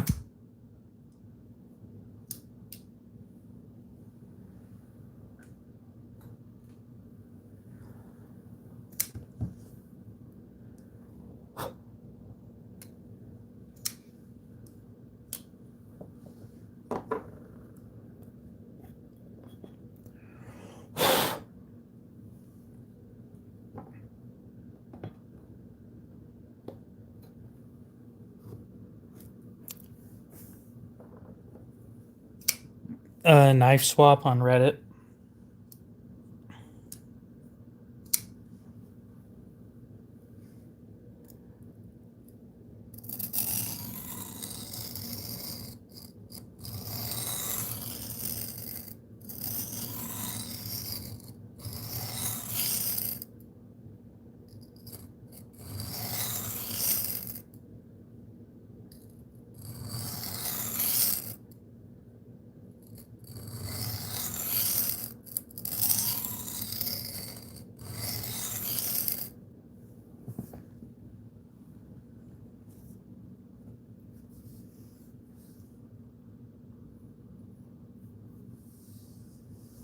Oh, this thing's gonna sharpen up quick.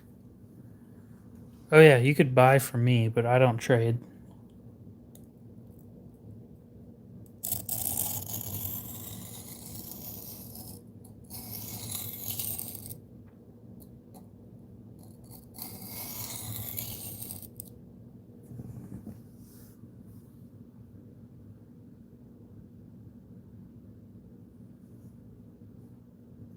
Oh, this thing sharpens up nice and quick. Didn't expect to be swapping grits that fast.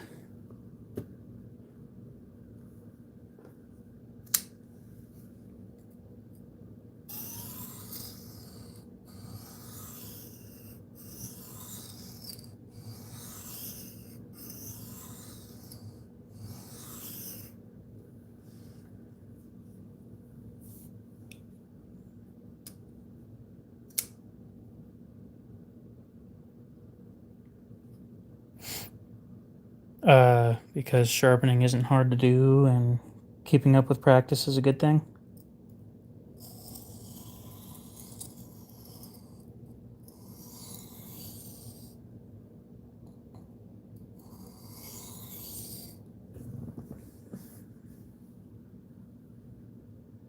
Tiny, tiny micro bevel on this thing.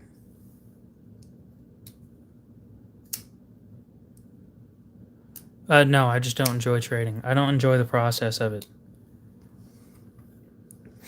The way I am, people have to send their shit to me first. And that's usually not a problem, but it's because I don't trust anybody. The whole process just isn't very fun.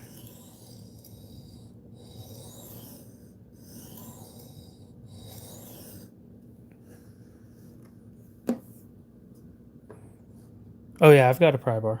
I carry a pry bar on me all the time. The problem with pry bars is they're never thin enough.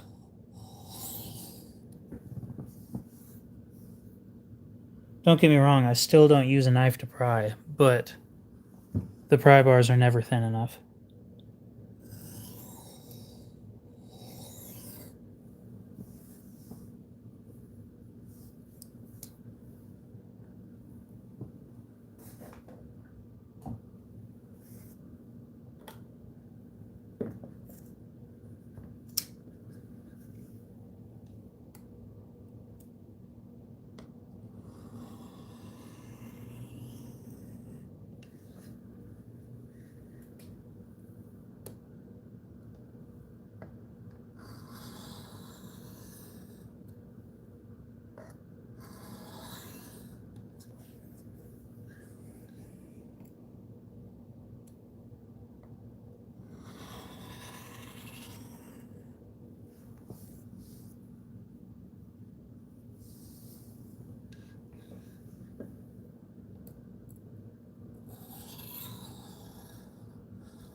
No, yeah, that's what I was saying. The every pry bar that I've ever handled, none of them are thin enough.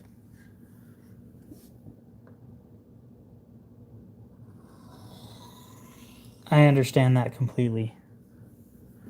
At least with a utility blade, they're cheap to replace. The bimetal ones, I'm not 100% sure about that because I don't know what those are, but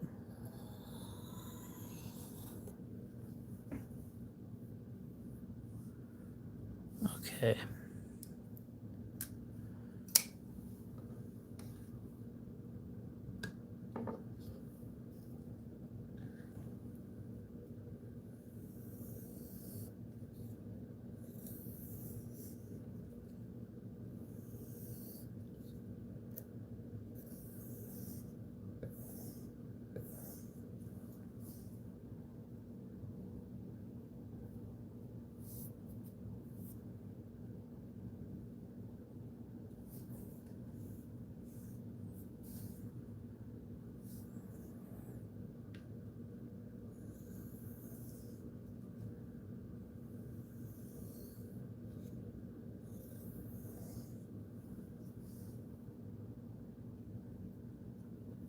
Ooh, damn. Do I have any paper? Give me that.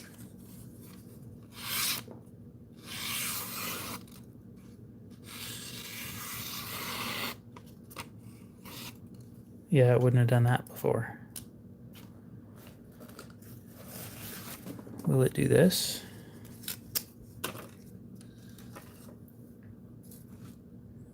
Not sure it will. The blade's kind of thick behind the edge.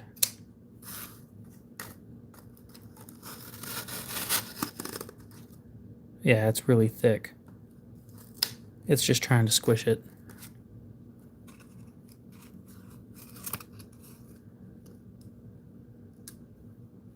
It's sharp though.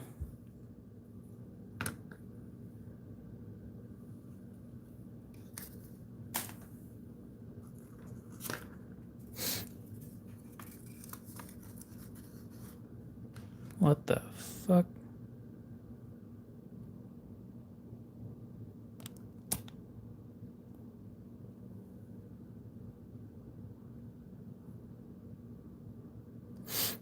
Well, that's not cool. Wonder what's going on.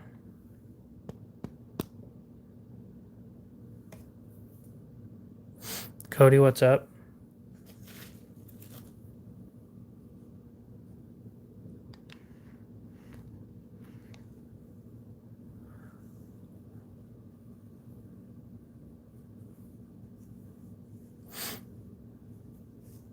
A kid? Dang. Yeah, there's nothing on the lens. Looks like my camera's broken now.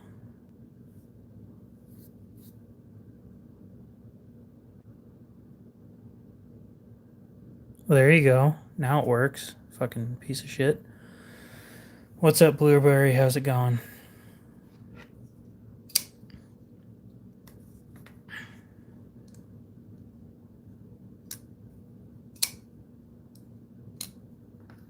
That was weird. I don't think I've ever seen it do that before.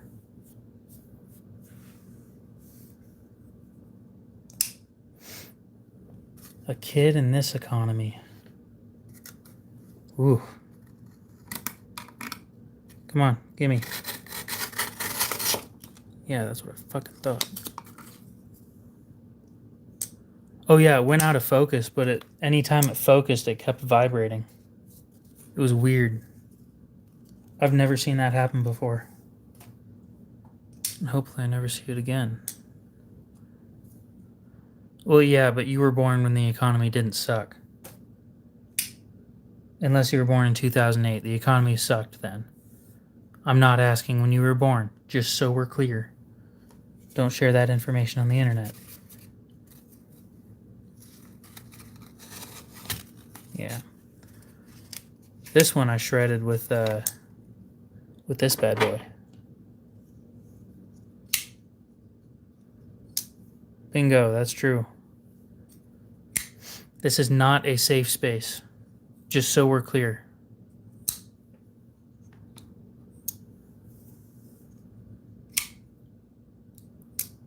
Thank you. I don't give a shit about politics. The problem out talking about politics is most people end up leaving.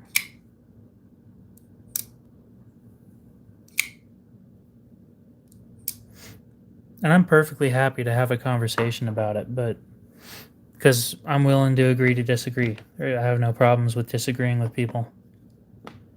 I'm not going to attack the person for their views. It's just not the way I do things. Well, apparently I'm old as shit. At least that's what my sister says. I'm ancient. Yeah, you're free to have that opinion.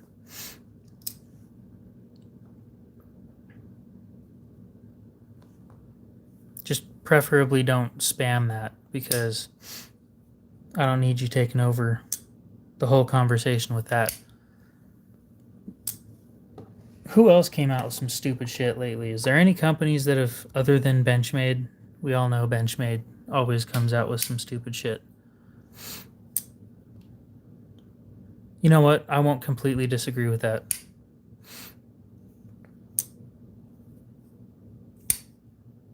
I'm just tired of being lied to.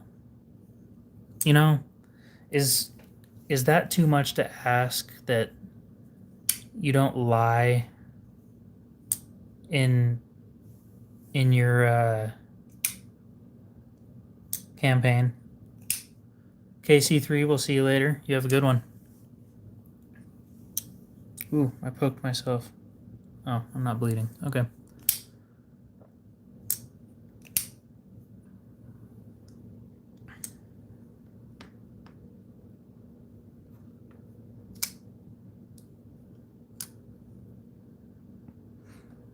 But yeah, be careful with this, because the blade is right there. I'm literally touching it.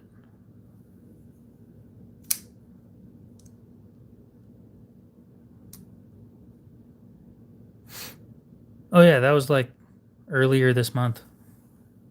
Maybe last month. Good for him.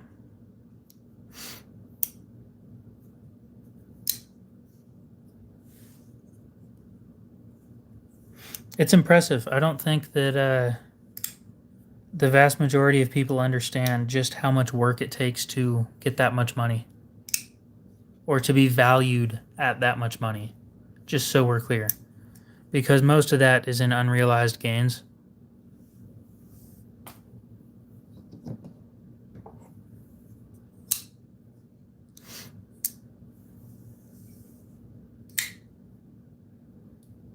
It would take me decades to spend. Yeah, it's unrealized gains and assets. It's not. Oh yeah, the United States is in $35 trillion of debt. And when people say we should take his money and use it to pay for the United States debt, it's a dent. It's a small dent. You know, it's not worth it. According to somebody that did some research, all of his money would only fund the United States government for like 150 days.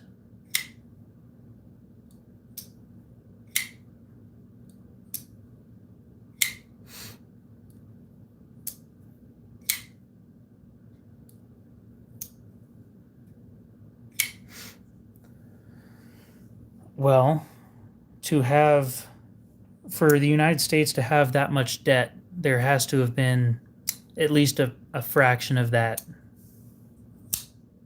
has been minted. I don't know. I don't know anything about you.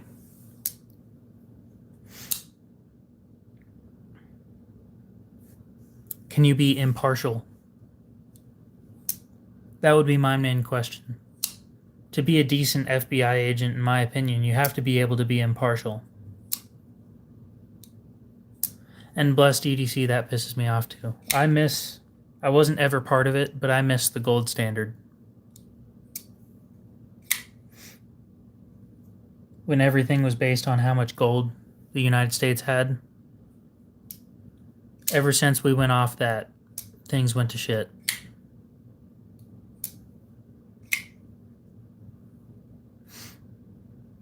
Yeah, but a good FBI agent, and like I'm saying, not all FBI agents are good, but a good FBI agent should be able to be impartial and not have biases towards things that they disagree with.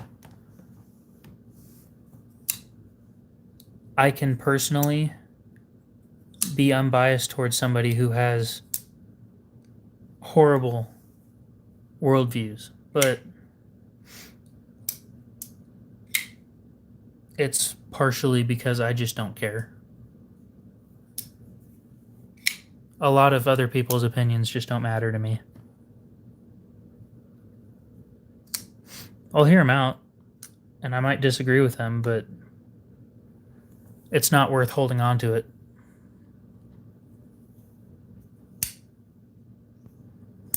Fair enough.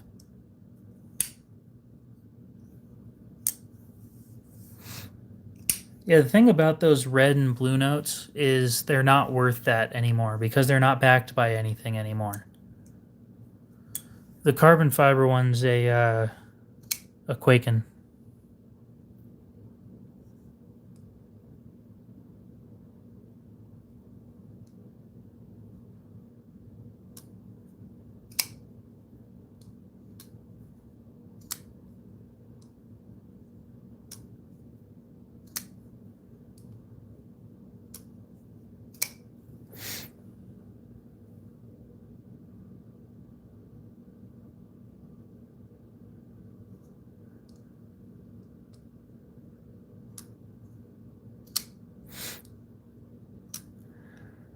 I think somebody else wants it, so I'm going to hold on to it for a bit. If they decide they don't want it, then yeah, I'll put it back up for sale.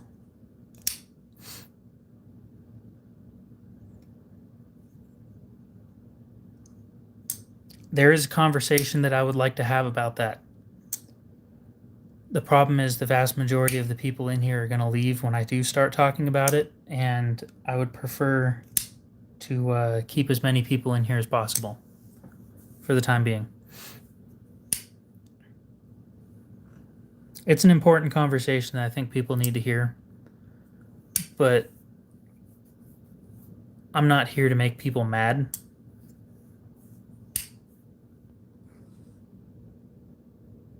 And that's going to end up happening whether I like it or not.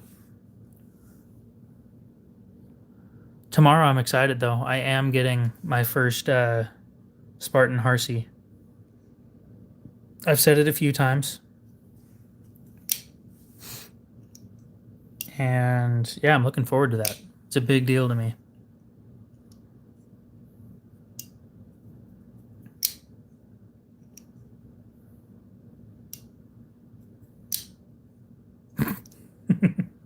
You're going to buy it from me and sell it directly to him? Okay.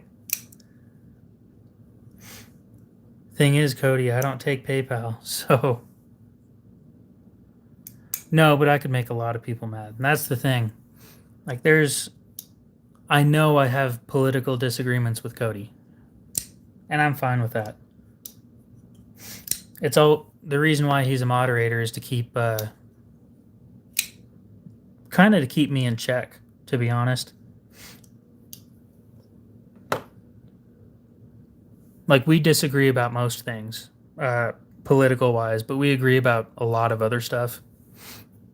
And I'm perfectly happy to have somebody like that in my vicinity.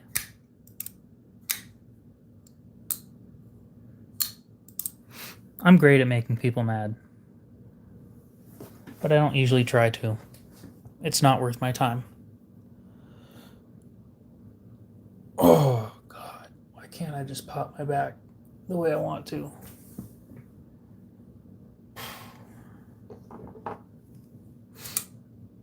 Chris, what's up? Yeah, it is a very well-honed skill. See, I was around for the Black Ops days. Back when nobody cared what you said on the internet.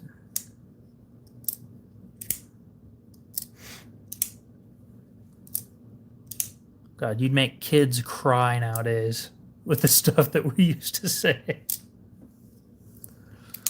Oh, good times. Dude, I wish things were like that still. Those were like the best times.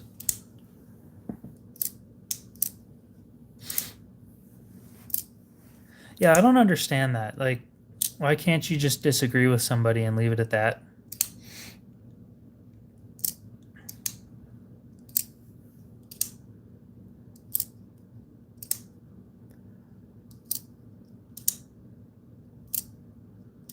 Okay, yeah, that would piss me off too. If my dog ate my burger, I'd be pissed. Yeah, that's fair.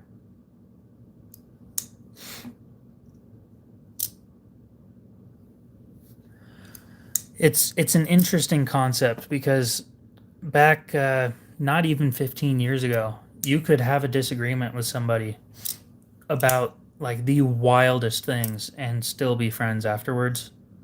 Um, you could have political disagreements. You could have religious disagreements. You could. An interesting thing that I've noticed nowadays, you can't have celebrity disagreements without pissing somebody off to the point where they won't be friends with you anymore. That's taken it pretty dang far, in my opinion. I don't know how you could be that mad at somebody for not liking, I don't know. I don't know a whole lot of celebrities, but it's so interesting that people get so mad so fast nowadays. And another thing that I've noticed is the way that the news is. I'm not saying fake news. I'm more pushing towards the fact that there's almost no good news on the news anymore. Other than like them pointing out like Seven's hero of the day or some shit like that. When's the last time you heard some good news? Just regular good news. Like, I don't know, today some firefighters put out a fire before it got bad. Or some kid got rid of cancer or some shit. Like, when was the last time you heard just good news?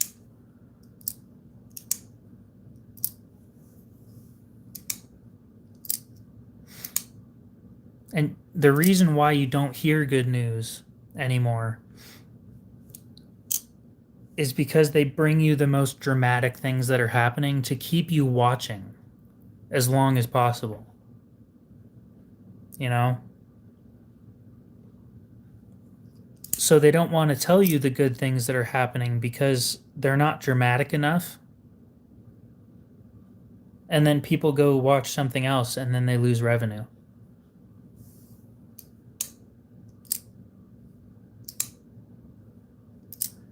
I'm just tired of waking up to everything's going wrong, the world is ending, and blah, blah, blah, blah, blah.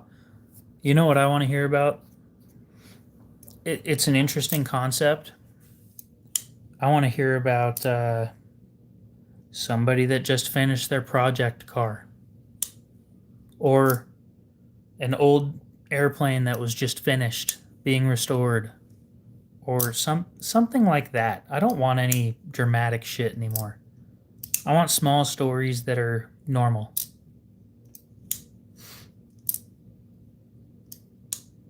You know who's really funny is the Babylon Bee. They're hilarious. Some of those headlines are just so funny.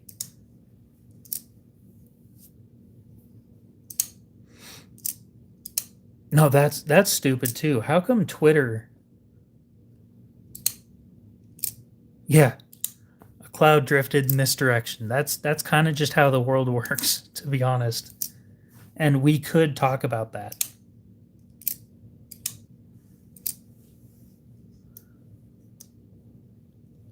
Actually, that's kind of something that I want to hear about, to be honest. Some random parent throwing their kid's phone out the window for being a dick.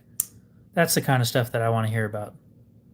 In a good light. I don't want people being like, oh, what a monster, and oh, she should be arrested. No. If you're being a little shit, then you lose your stuff. That's just the way it is. And if it's not the way it is, then we're going to start having more problems, because the lack of responsibility is what causes so many problems.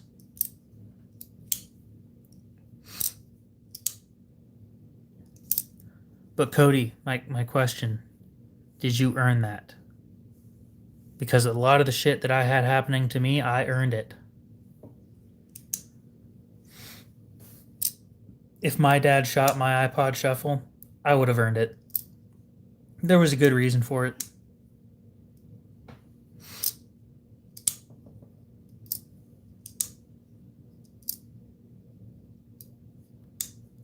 Well, I'm going to say you probably didn't earn that one.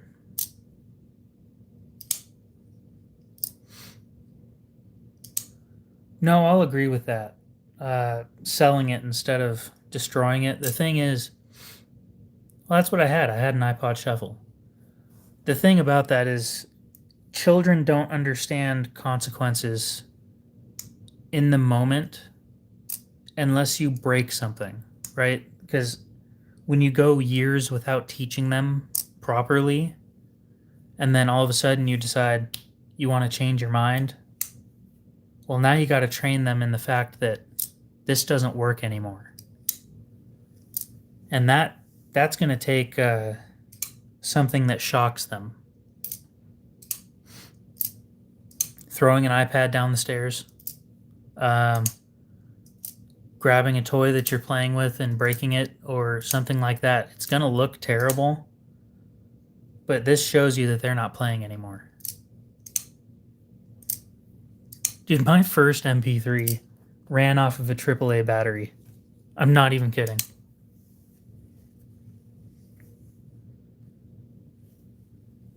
Like, I'd say that I'm the earlier section of Gen Z, because I got all the shit when it sucked. You'd go onto a website and it would take 5 minutes to load. Now, I was born after the floppy disk, but before USB drives really took over.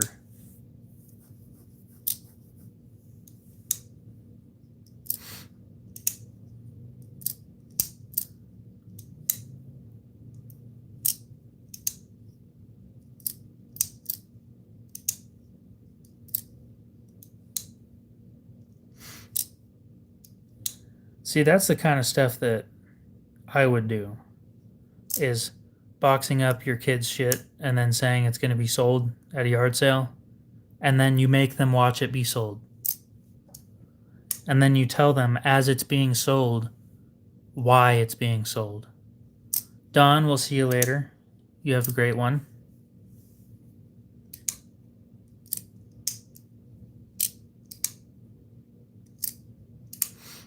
Okay, so I know what a mini disc is.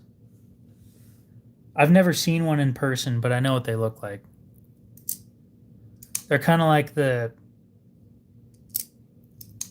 games for a PS Vita. Is that what it's called?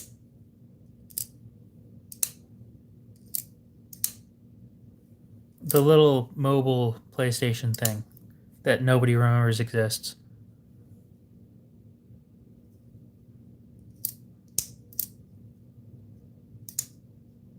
PSP, that's what it was. Yeah, I never had one of those. I saw one once.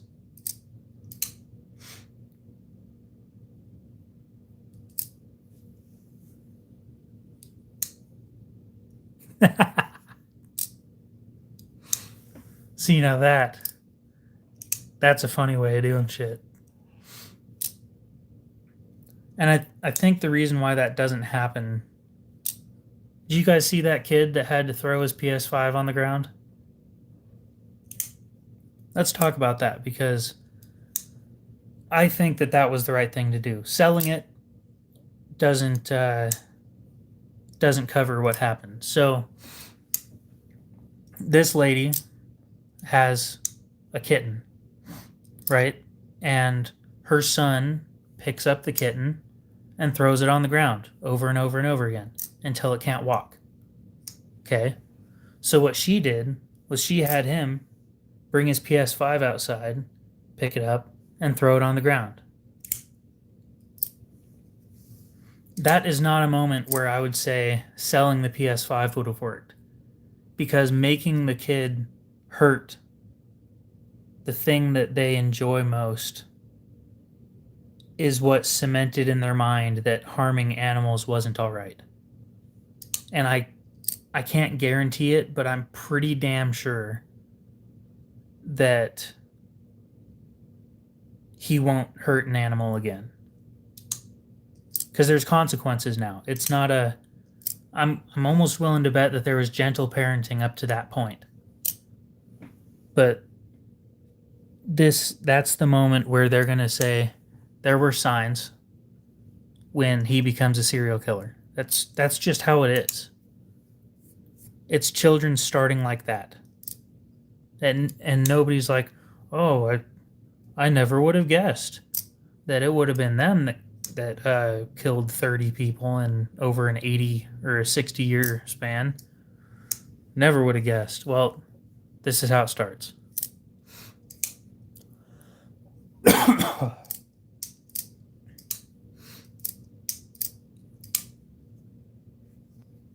I think that was the right way of handling it, though, because... What the...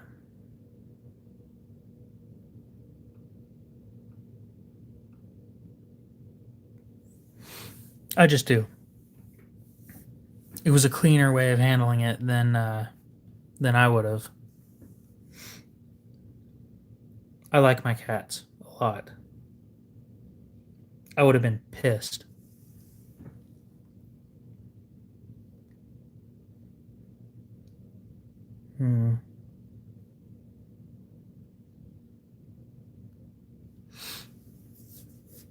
I had a Game Boy Color. Oh, back when I was a kid, I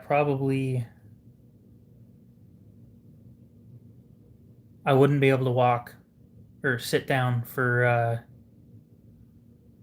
at least a week. Like, genuinely wouldn't be able to sit down. You'd have to lay down. The thing is, I just wasn't like that. And I can't imagine a world where I would have been.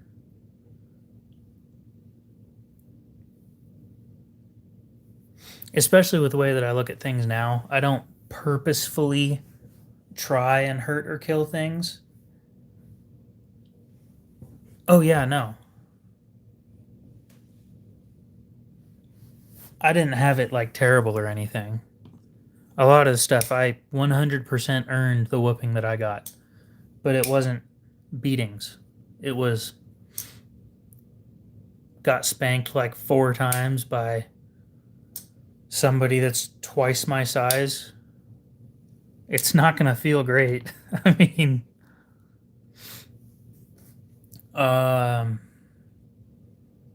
Wouldn't get out of bed in the morning, so I got picked up and thrown on the ground one time. He says he dropped me, but I swear he threw me. Couldn't walk straight for half the day and then healed it just fine, I guess.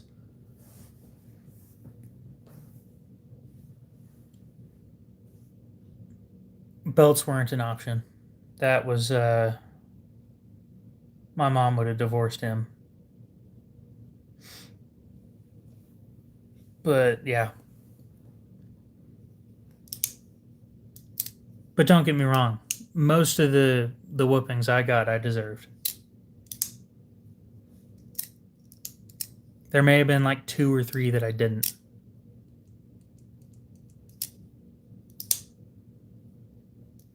The thing... I should talk about this. The thing that cemented consequences in my mind was... I I got back in the day, the dollar store had these little suction cup guns, right? It was a rifle that you pull a little thing back and it gave it a little bit of an air charge, and then you stuck this rubber suction cup in the end, and then you pulled the trigger and it'd go stick to shit. That's just kind of how they worked. And it came with 4 plastic ducks. So I was playing with that thing, right? And my dad told me, don't point this at people. And this was where I was being taught responsibility of firearms. Is it started with that. And he made it very clear. Don't point this at people. He didn't tell me why at the time, but he said that. And so, I go run around and play with it for a while, and then a neighbor comes over and going and doing something in the backyard, and I pointed at the neighbor. The neighbor doesn't know because I'm behind him. So my dad grabs the thing from me, snaps it in half, and throws it a couple feet away. I start crying, and then I learned this later, that my neighbor said, well, you didn't have to do that. He's like, well, he pointed a gun at you, so I fixed the problem. And I'm like, I'm looking back at it now, back when I heard the rest of the story, and I deserved it. I earned that. I had to pick it up and throw it away myself because it was my fault. But yeah, that was 100% my fault.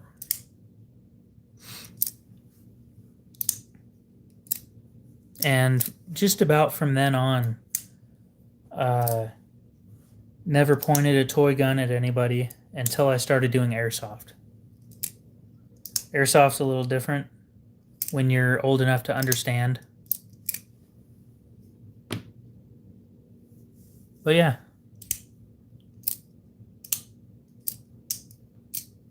That is where I learned consequences.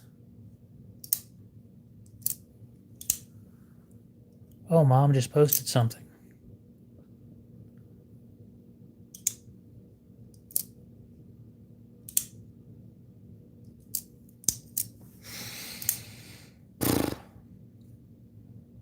A 2x4 sounds nasty. That's bad.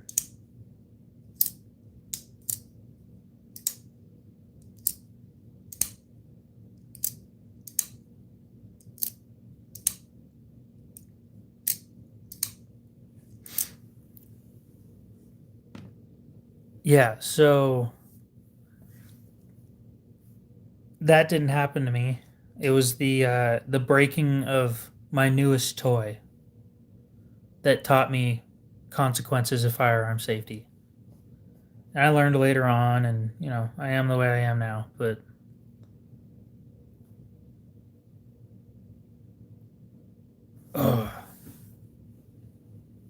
I had cap guns. I had this little cap bomb. It was like in the shape of a bomb and you put a cap on the end of it, and you'd throw it up in the air and it'd land on the cap, and and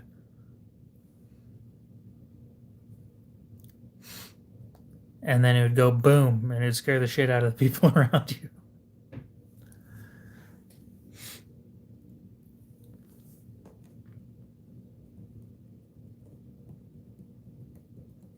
Yeah, we never did stuff like that. I learned not soon after. I was like 4 or 5 when that happened. So I think I started learning firearm safety at the age of, other than that, the age of 9 is when I started messing around with pellet guns, stuff like that. First time going out to the range, I was 10.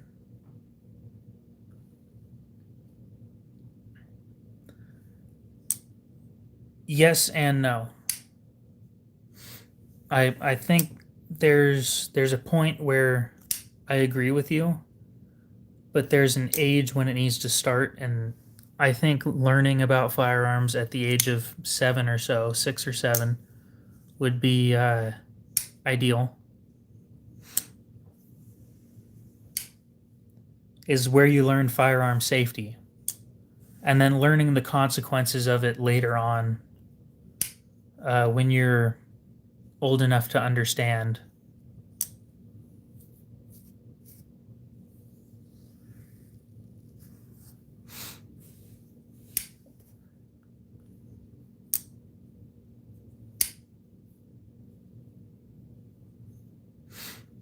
Damn. Yeah, y'all learned firearm safety in completely different ways than I did. I've never been hunting. I've thought about it. I'm not against it. The thing is, I don't like seeing broken bones. I don't expect to hit bone. My point is, it's just something I'm not used to, and it would take some getting used to.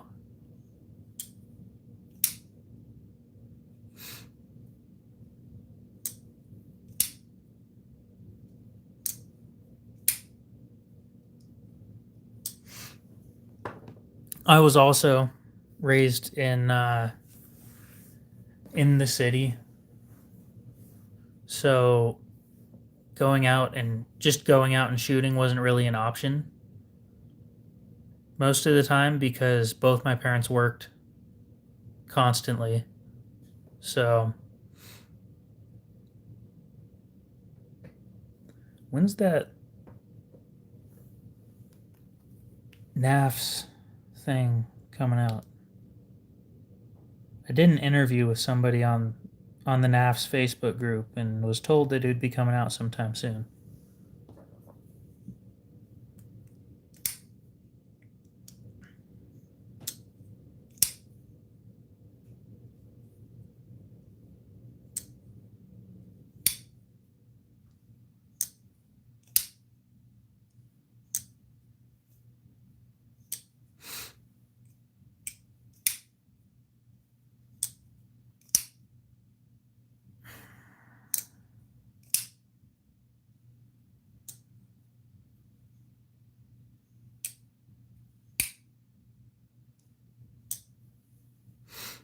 Oh, sure. But at that age, I wasn't trusted with firearms. Nope. I was a little screwed up as a kid, so I probably wouldn't have trusted me with real firearms at that age either. There was a lot of interesting stuff going on. Not gonna get into that. Not right now, anyway.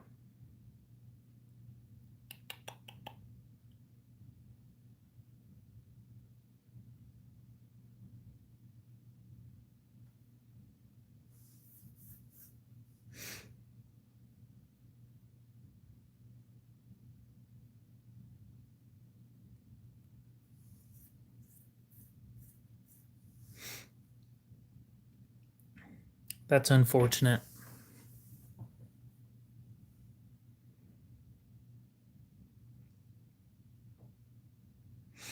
I think a father figure is important.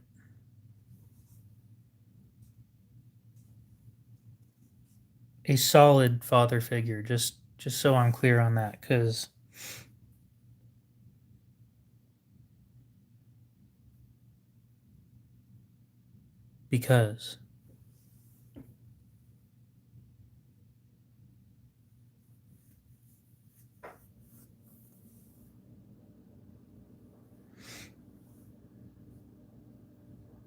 and that is the truth. Whether it's an accident or whether it's on purpose, whatever you just blew a hole in has a hole in it forever.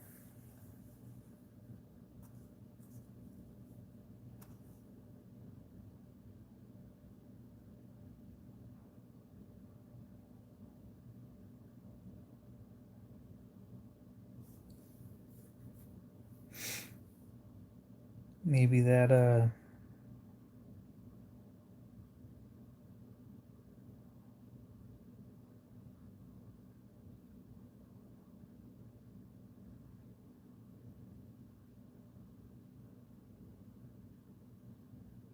hmm.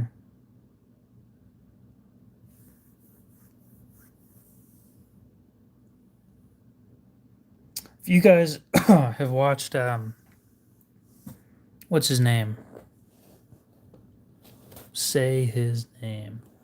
Brandon Herrera.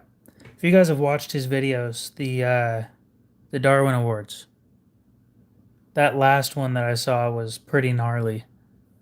Where it's so many people just screwing around with guns, and they don't understand how firearms work. So of course somebody gets shot. And the most recent episode, I think, had 2 people die. And one of them is this dude. He racked it and then dropped the mag, and then he's sitting there playing with on a live stream, he's sitting there playing with the trigger while he's pointing it at his head, and he shot himself, and now he's dead because he didn't understand that you have to drop the mag, then rack it. He didn't understand that you have to make sure this thing's clear. He's breaking so many of the rules that, of course, something went wrong.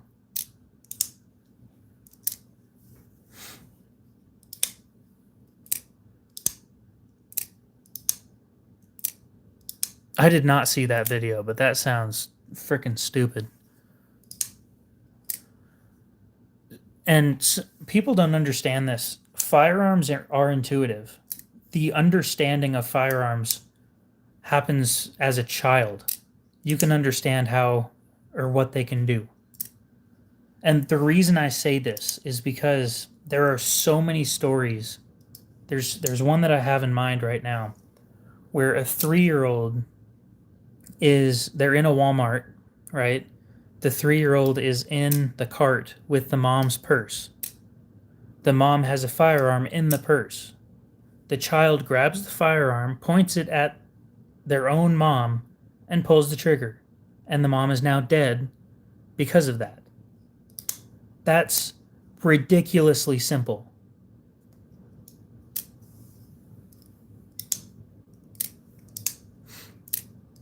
Oh yeah, that's what I'm saying. Something went wrong because he didn't understand. That's the something that's wrong. It's not the firearm's fault. It is the person that is using it wrong.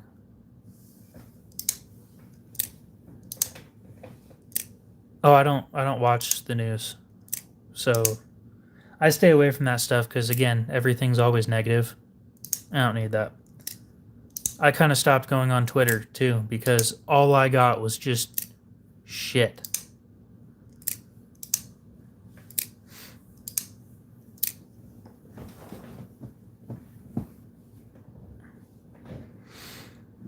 It may be meant to teach us as kids.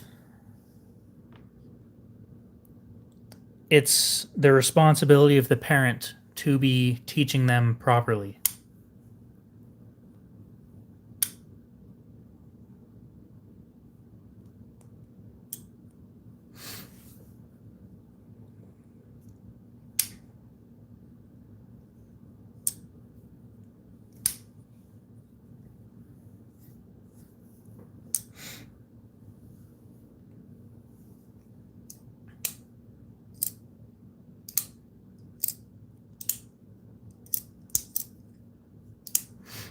And that's another interesting thing is I think people's pride gets in the way a lot these days. What's my phone at? 22.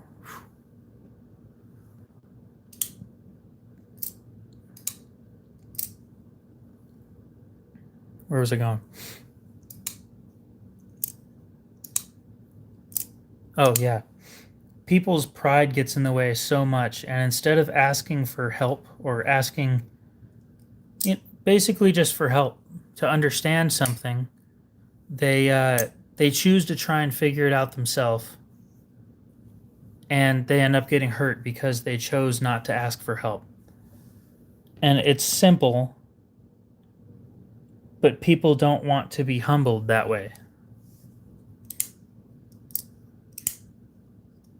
Like, we all started somewhere. We all started as a bumbling idiot. That's just the way that things are. Okay? You can learn to become more than that. But to learn to become more than that, you either make mistakes or you learn from somebody else's. Oh, I've been flagged a few times. It scares the shit out of me every time that it happens. Every time that it has happened has been my sister. And one of these days, preferably not.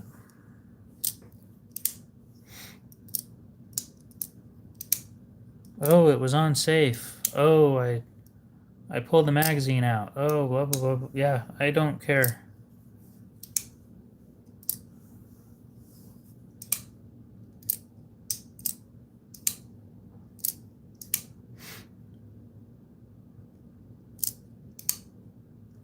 I actively, so this is a weird thing that I do.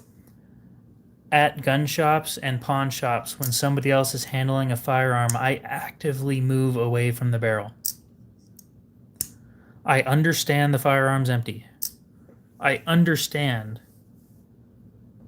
because I'm watching the person with it, that there is no bullets in there.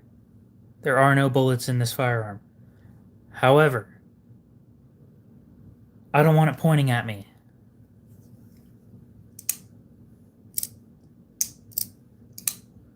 Oh, I don't care. Even if I know it's clear, I don't want it pointed at me.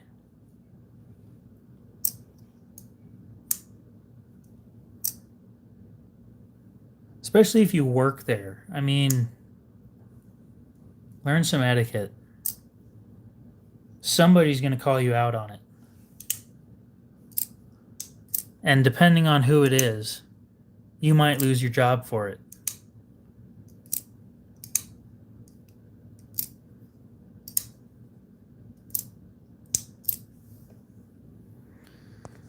I hate charging my phone while I'm doing something, but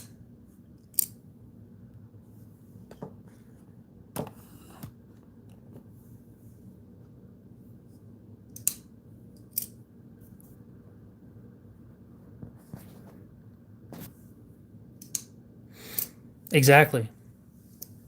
He's only 20 and never owned a gun. I learned at the age of 6. That's my point, is I learned in a way that scared the shit out of me. You did too. But he's only 20 isn't an excuse. Oh yeah, definitely. Maybe not like fuck with him, but warn him what's going on and that he's doing something wrong. And if he does it again after that, then you're free, I guess. Go ahead, go for it. Exactly. It doesn't even have to be his gun. That's my point. You hand a firearm to somebody who doesn't know what they're looking at to say, hey, look what I got. You know? All it takes is one mistake. That's it.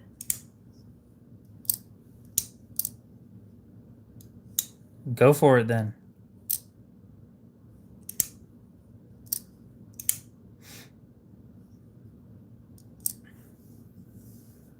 Yeah, the P320, it's a mistake doesn't even have to happen at that point. Shit just goes wrong. Oh, but we fixed it. Oh, but I don't care. I talk shit about every 320 that I come in contact with. That thing needs to be discontinued.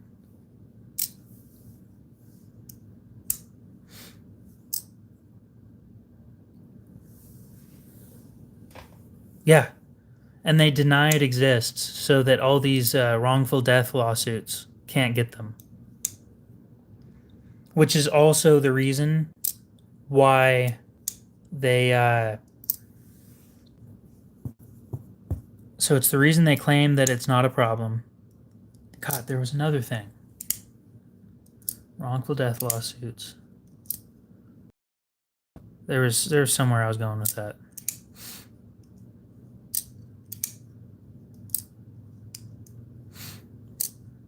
Chunkin, what's up? How's it going? I don't know which guy you're talking about. It happens.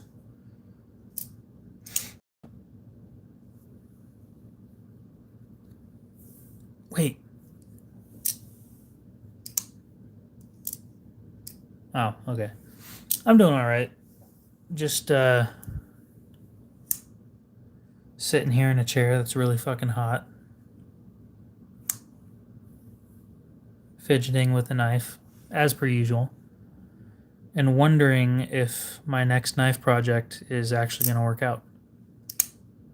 But again, I'm not allowed to talk about it, so you didn't hear anything. Oh, yeah, that guy. Okay. That was a while ago.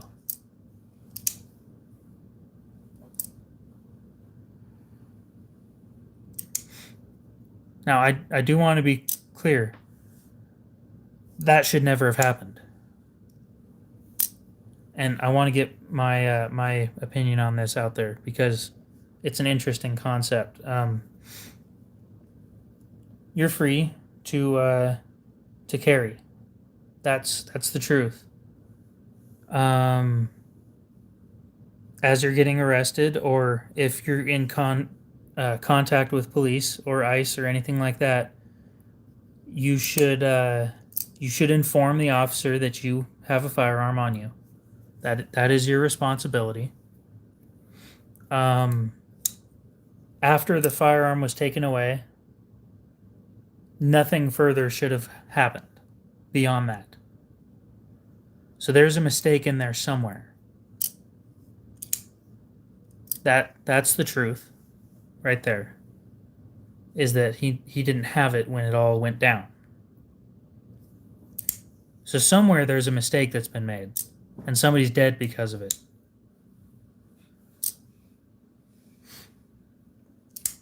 I'm not sure who to blame.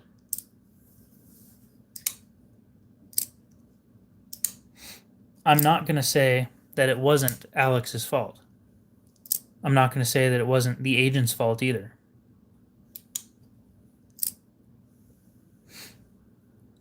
Leave the officers alone, and they will leave you alone.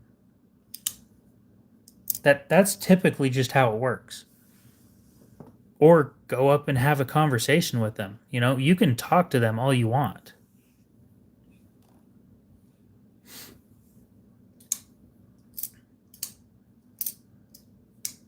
Maybe so, but you do have a right to free speech. You do have a right to assemble and protest.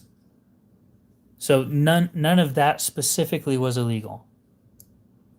The things he did the week before, I believe it was the week before, causing damage to government property by kicking a brake light, that's illegal. Should have been arrested for that.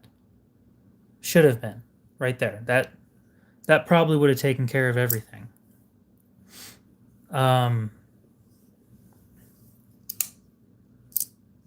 But yeah, if you treat other people like human beings, they tend to treat you like that back. But treating them like they're monsters because of a job that they have it's not going to put you into a good light.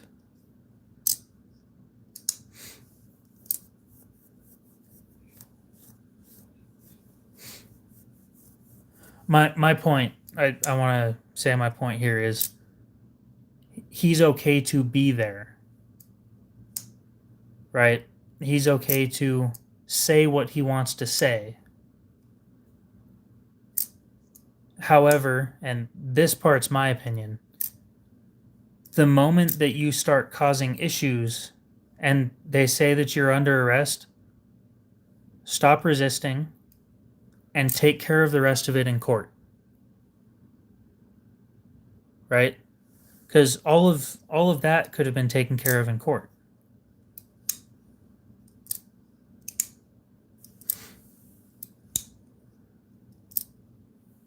No. Yeah. That's the whole thing. You don't have to fight there. It's like arguing with police officers over a ticket. Don't argue on the street. You've already got the ticket. Just go to court and argue it there. This is how things work. This is how the legal process works. Whatever happened and whatever you're being arrested for, arguing about it there while it's happening is not going to help you.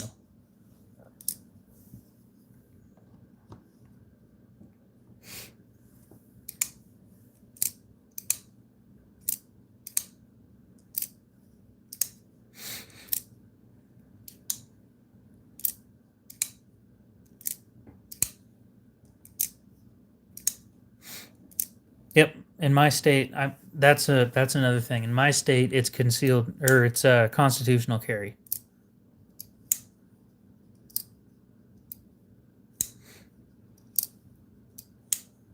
And you're not wrong there either. A lot of the ICE agents don't have de-escalation training because they're not police.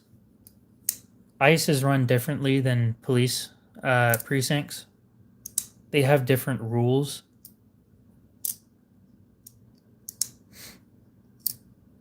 I don't think you even have to have a holster here in Idaho. I'm not 100% sure on that, so don't quote me on that. But constitutional carry, you can carry anywhere except for government buildings, schools, which are government buildings, and there's a couple other nuanced things.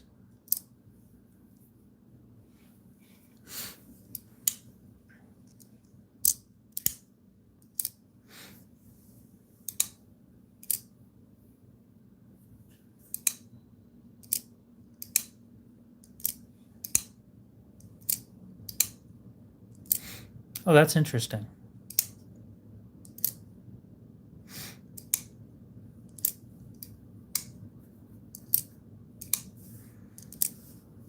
I'm agreeing, but the thing is, you shouldn't play around anyway. It doesn't matter who you are. Like, relax, take a chill pill, you know. It's a conversation most of the time. Like, if you get pulled over, it's a conversation from the beginning. If they get the wrong person, just so we're clear, just follow orders, and shit typically doesn't go anywhere interesting. There's one guy that's he's a concealed carry trainer, and he works with I can't think of the word.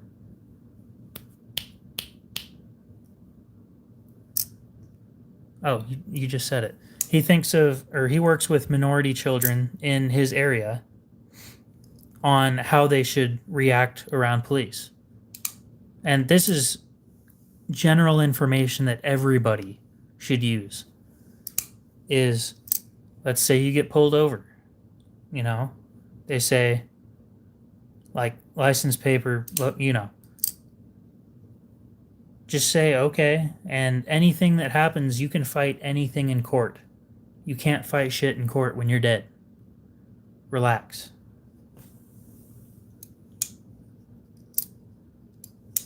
Exactly.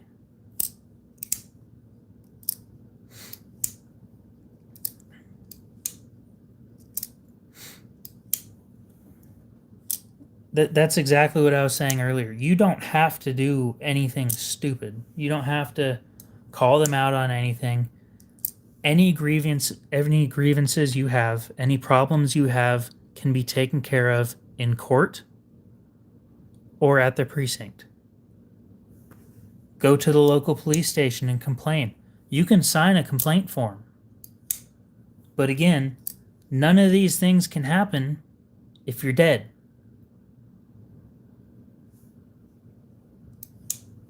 That's how things work.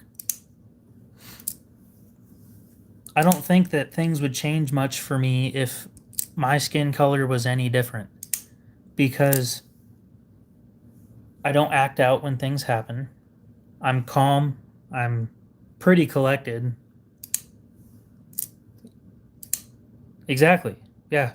That's just how things work. Even if you get arrested, let it all happen. Fight it later.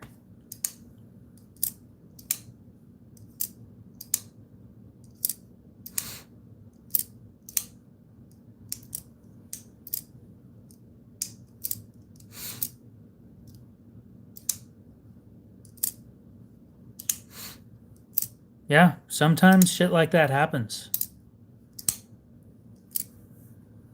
And don't get me wrong, that sounds scary as fuck.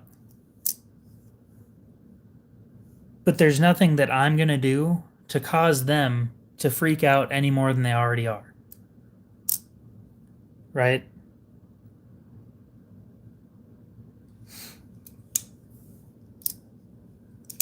Bingo.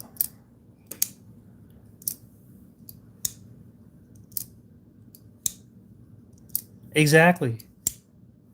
And the problem is people choose to do stupid shit anyway. Like you actively have, let's say that you're in this position. You actively have 3 firearms pointed at you from people who have um, rules of engagement, okay?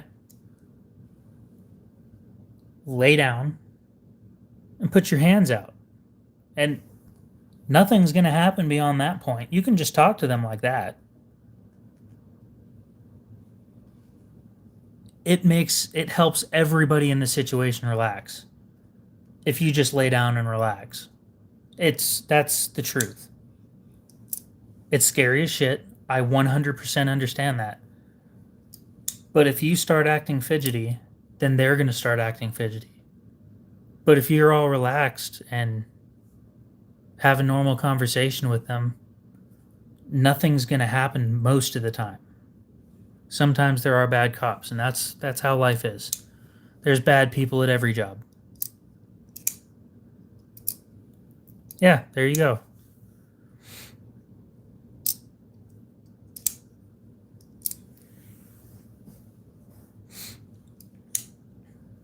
But like I was just saying, there's bad people in every job. There are people that suck at management. There's people that suck at being a cashier. There's people that suck at driving. That I know very, very well about that. There's just people that suck at everything, you know? Some screw ups are bigger than others. That's another way of looking at it. A screw up for a cashier might be you accidentally gave them a 10 instead of a 5. Or, something along those lines. An accident with a bus driver would be maybe closing the door on somebody. Or hitting a car as you're pulling out. The more dangerous the profession, the more dangerous these mistakes are. And that's how life is. That's just how it is. There's nothing you can do to change that.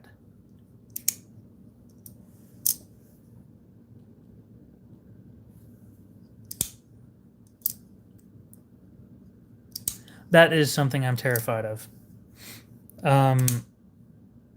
I've noticed that in a lot of those cop videos where that's another thing. Consequences. We'll talk about that in a minute. Just remind me. Not as a disrespectful term, by the way, when I say female. That's just the way of describing it. Female cops, their equalizer in situations is a firearm. And that is the truth. I am 6 foot and 250, 260 pounds. I could outweigh just about every female cop I think I've ever met. The way that they're equalized in a confrontation is a firearm. And not that I'm a very scary guy, because usually I'm not in a bad mood. I mean, there's no real point in being mad about stuff all the time. But some people are in a bad mood all the time. Some people are having a bad day. Situations like that get kind of squirrely. And when you weigh 150 pounds and you're 5'6", let's be real, you're probably going to be a little more squirrely than the average male police officer. That's just how things are. the firearm, in my opinion, is the great equalizer for anybody that has one. One of the videos that I saw recently, and I saw it a while back too, but it popped up on my feed again, where a dude in New York gets jumped by a whole bunch of kids, and he pulls out a firearm, and they all run away. The only reason he didn't get beat worse than he did was because he had a firearm. Nobody got hurt beyond him. Nobody got killed. Just the fact that it was there scared them off. As for consequences, people in power don't usually see consequences as they should.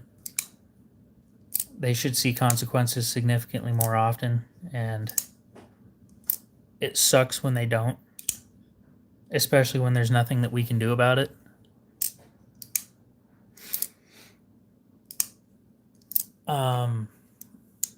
Officers tend to get a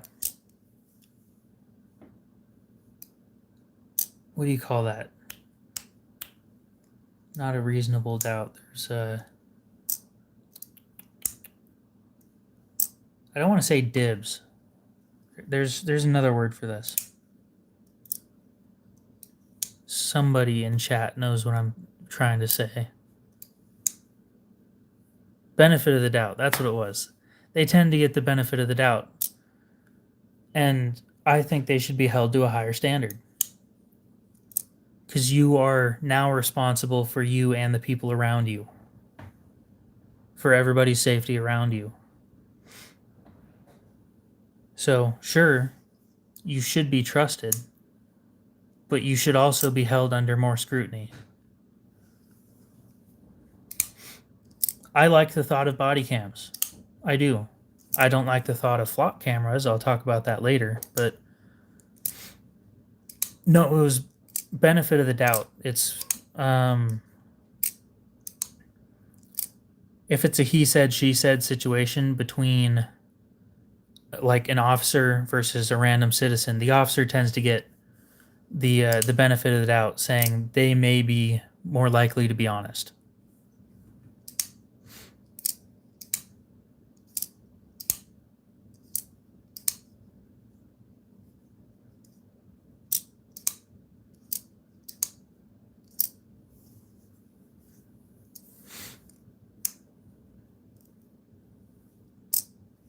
Yeah, reasonable articulable suspicion is reasonable suspicion that you committed a crime. And that wasn't what we were talking about, but that's something else to talk about maybe later.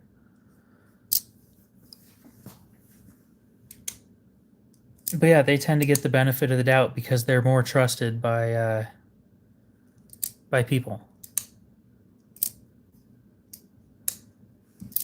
Yeah. I mean, think about it this way, right? Not that it happens in my city, but in some of these cities, all you're ever called to is people being hurt, right? Domestic situations, attempted murder, actual murder, stuff like this, hit and run, stuff like that, right? And you start losing faith in the people around you or the average citizen the further on you have this job.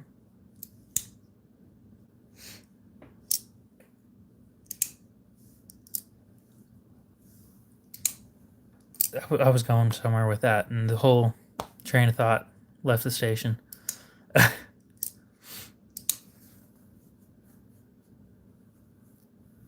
That's another thing that I've noticed is, and I don't think that it's every female cop, but it seems like a lot of them join the force because they didn't have control a lot when they were younger, and they want control now.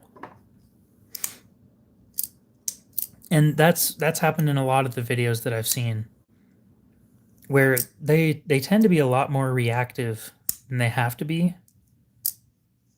where when you're having a normal conversation with them and you disagree with something and then they tell you to shut up.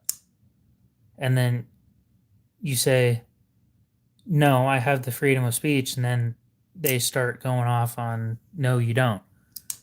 I've seen that multiple times, actually, not just once, but it seems like they aren't okay with being wrong. And because you aren't an officer as well, you're wrong. I've seen that a lot. And it's disappointing because it's a bad taste in your mouth around other people in the same profession.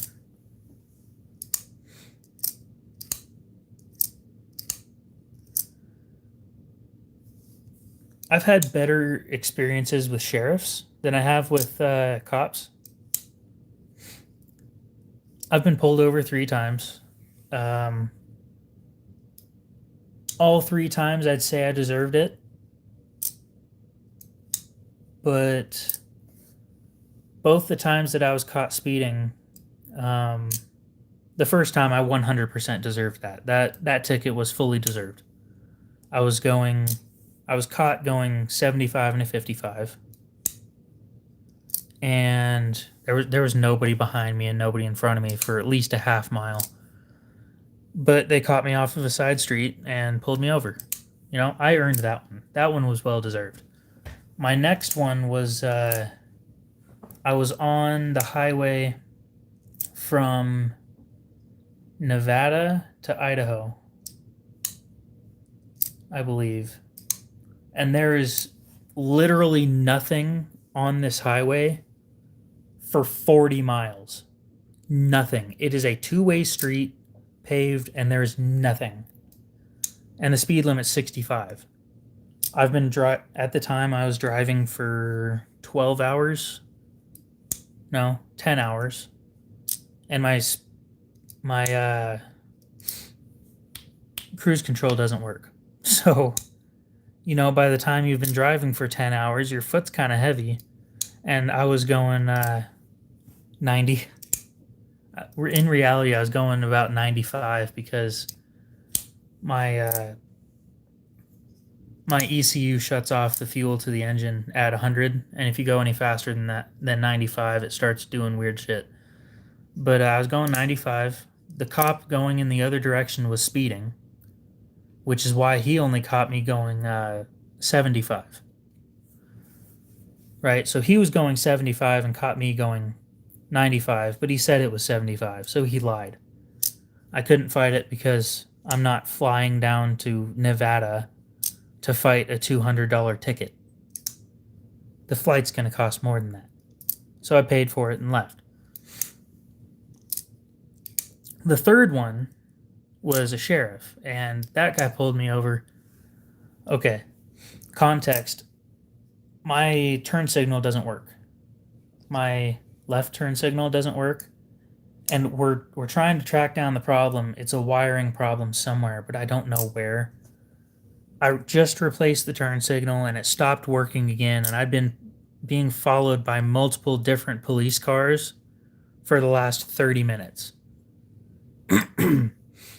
So I get to where I'm going, I buy a knife off of Marketplace is what I did. And then as I'm driving home, I'm getting followed by a sheriff, and I'm like, man, I'm just tired of this shit.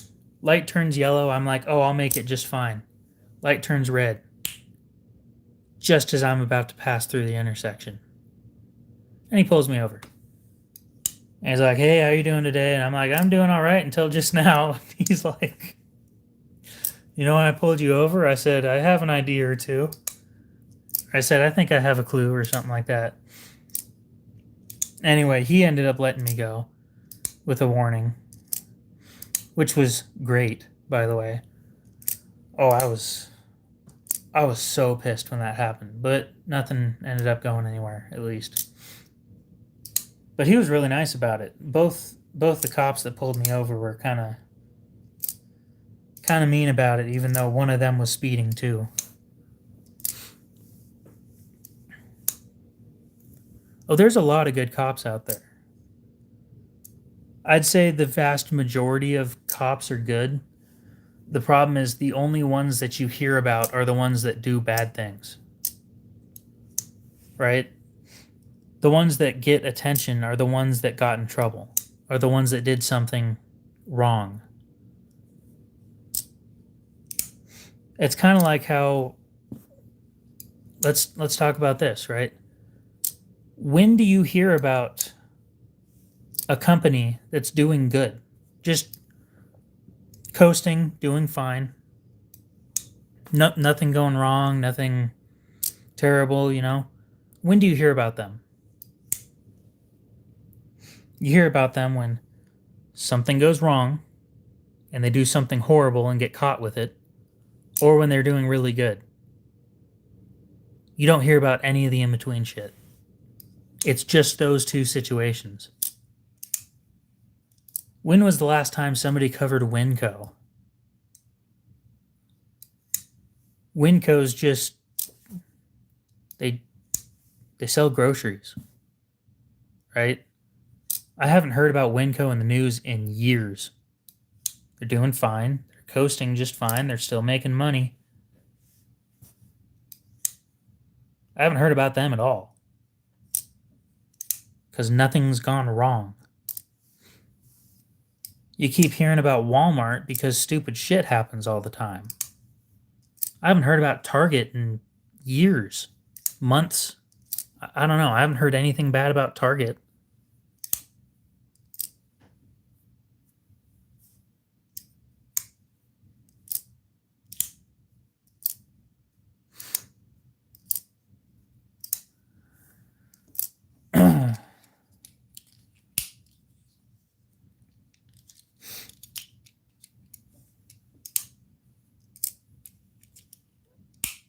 Yeah, you should hold other people accountable. I 100% agree with that. Speaking of holding people accountable, have you guys seen the shit going on between Jared and Sergio? MJ, what's up? How's it going?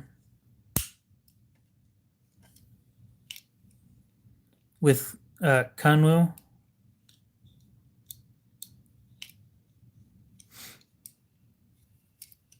That's a whole shit show. Like,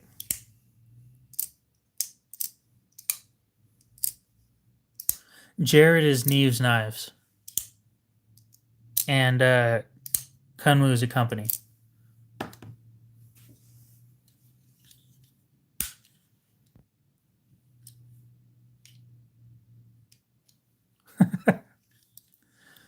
Yeah, I mean,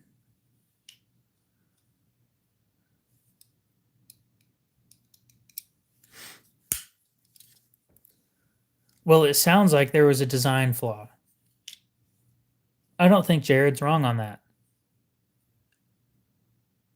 I don't know the whole backstory, but it sounds like um, I'll show you guys. Basically, on this, it's not going to be the same thing, but this stop pin, okay, stops the knife from going any further.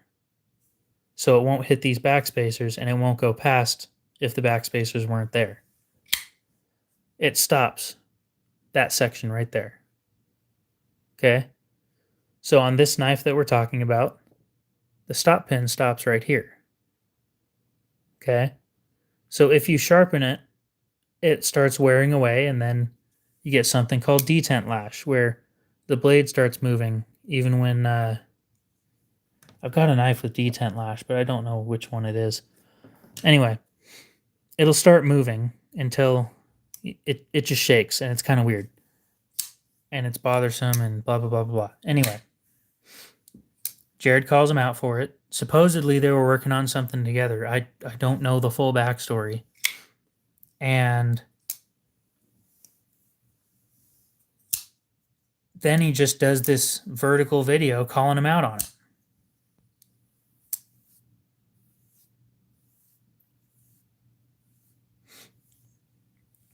I've said it before.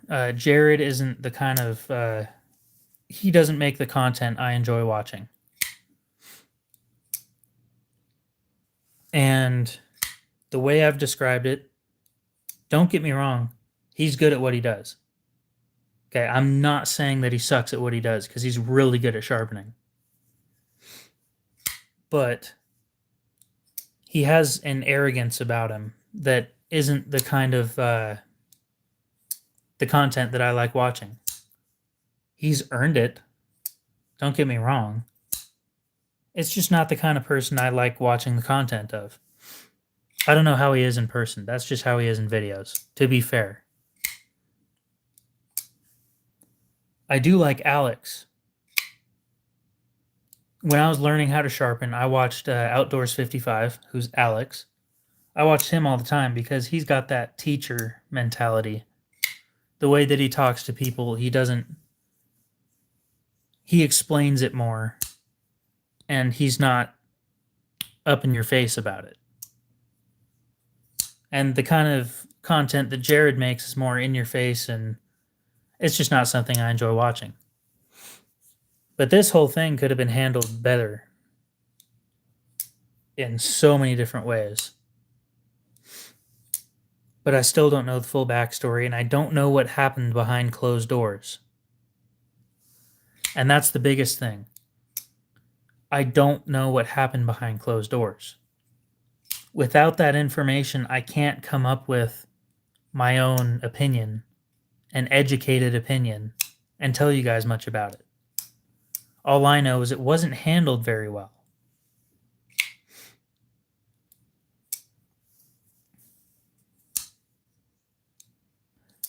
Outdoors 55 he's the reason why I'm as good at sharpening now as I am. And I appreciate that so much. And I don't think I've ever talked to the guy, but he's how I learned how to sharpen. I've watched a couple of Jared's videos. He has a lot of stuff that I don't have. A lot of higher end stones and stuff like that I just can't afford. The videos that I watched of his anyway were stuff that I just couldn't afford. And Alex was pushing me towards budget stuff that I could. And I think that's where it really started, was Jared's using these high-end stones that I've been seeing him use, and Alex is using budget stuff that I can actually buy. And yeah, we all got to start somewhere. I sucked at sharpening when I started. I'm pretty damn good at it now, but I did suck at one point, which is why when somebody else is sharpening, I don't make fun of them for sucking, because I sucked. We all sucked. That's how it is. You don't just start off as a master at something.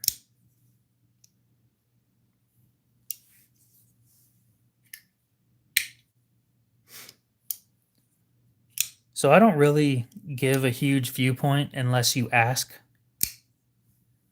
because I'd assume it's something to do with my childhood where nobody really cared what I was thinking.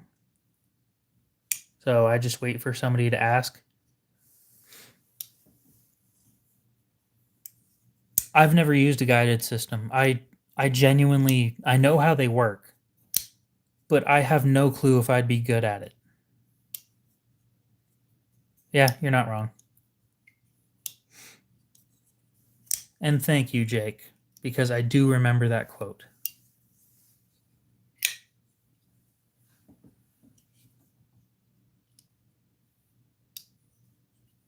One of my favorite shows, by the way. I don't like fixed angle sharpeners specifically because of the way that they work. There's the further you get towards the tip of the knife, it changes angles, and I don't change angles when I sharpen. I mean, I actually do, but the way that they do it is as you get closer to the tip, the angle goes from, let's say it's 20 here, it might end up at like 17 up here degrees. When I sharpen these, I go from 20 to like 22. Because I enjoy having a thicker tip up here so that it's less likely I'm going to break the tip up there. I want strength up towards the tip. And when I'm actually slicing something, that all happens down here.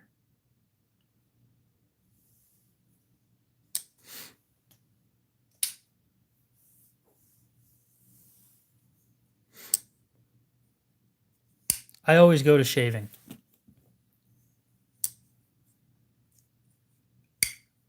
Yeah, I don't want to sell you shit. Oh, that's not true. I want to sell you knives. That's the truth. But I'm not going to tell you that it's the best knife in the world. You know, I'm not going to tell you that the one that you have isn't good enough. Because I've said this before, I don't care about money. I don't. It's the truth. It doesn't matter to me. It's not because I'm a rich guy. It's just because I don't care. It's never motivated me. Shit, you could pay me $10,000 to clean my room and I'd just sit there. I don't care. Then again, my room's a disaster because of all the shipping stuff I have in it. But you get the point.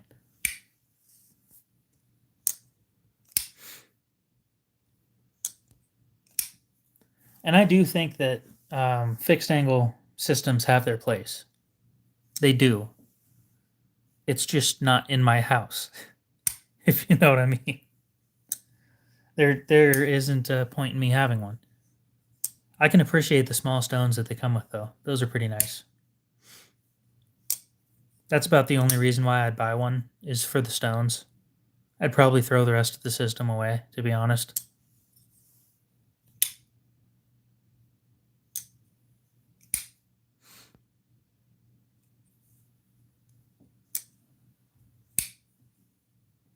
I only have plates.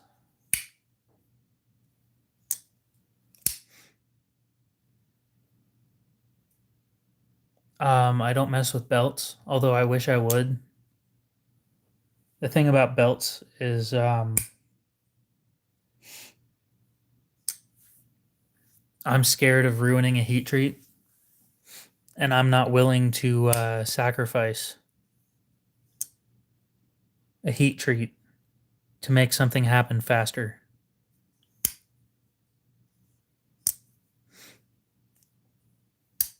That's why when I do, I've got an ad going on Facebook for Marketplace. I'll sharpen your knives.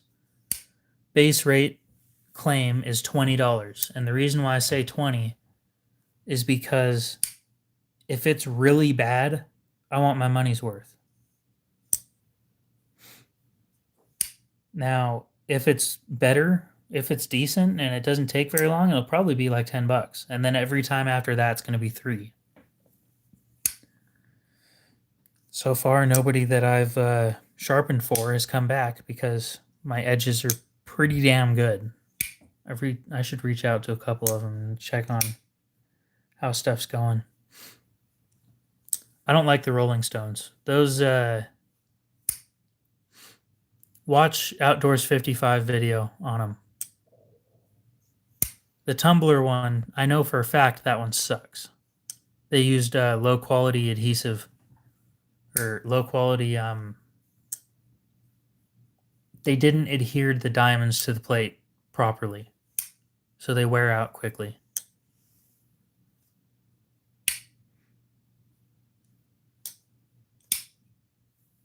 My recommendation for most people, and that's what Northwest Knives recommends, is you get a ceramic rod. And the way that you handle ceramic rods, yeah, I'll show you those here in a sec. I still need to make a video on those things. So when people do the whole ceramic rod thing with their kitchen knives, they do the whole fast, quick shit, and it ruins the edge. What you should do, this is going to be harder than this. So what you should do is hold it.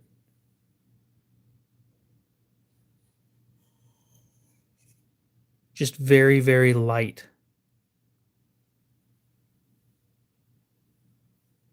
You know, you don't have to push. Let the weight of the knife do all the work. You do about 3 passes per side, and it's probably going to be fine.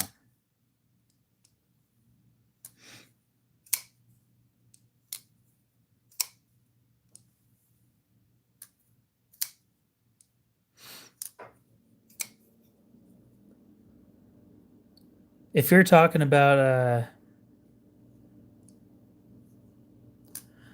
yeah, so I know which ones you're talking about, and it's these. These are from Sharpo, Sharpo, and these are great for getting really, really flat edges, right? Because they're on glass, and glass is really freaking flat. Um, they're replaceable pretty easily. You just grab the tip here and rip it off, and you replace it with another one. I do recommend them for anybody who knows how to sharpen. These ones you have to go away. You can't sharpen towards yourself. You have to go away. Because if you sharpen towards yourself, you'll cut it. I've done it before. It sucked. Then I had to replace it.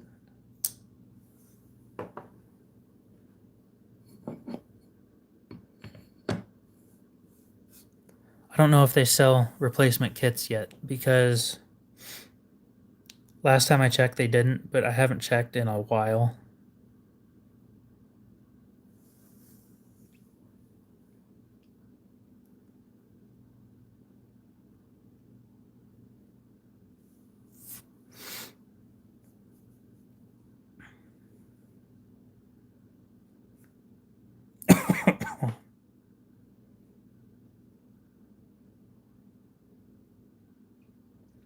Oh yeah, they did. Now I need to find the diamond ones, because I don't think that these are diamond.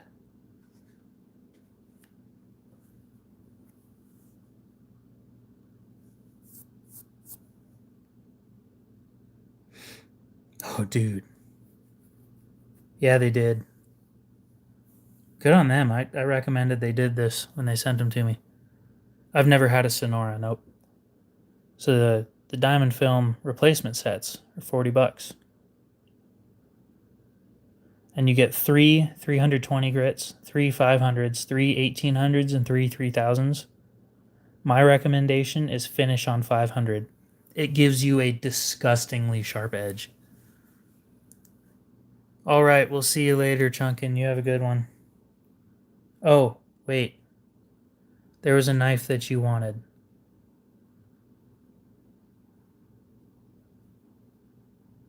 It's a Kershaw something. The Dividend.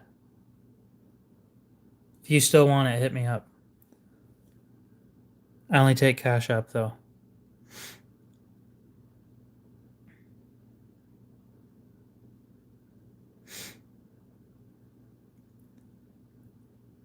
$40 for all that.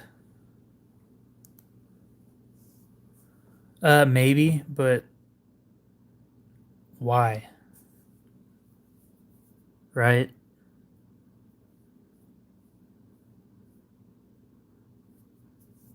No, you can't sharpen 10V without diamonds. But my whole thought is, why would you want to? Diamond plates are so cheap nowadays. You can go get one on Amazon for $20. And it'll serve you just fine. I'm just barely wearing out my first one after sharpening 400 knives on it. I mean, can you complain about that? I think these each last about 100. I did 80 on my first one, on my 500 grit, and it was still running stuff. It was still doing just fine. So when people say, "Oh, these diamond lapping films, they'll only last like 10 sharpenings," they're full of shit. They suck at sharpening, or they're full of shit. It's one or the other. These things are great.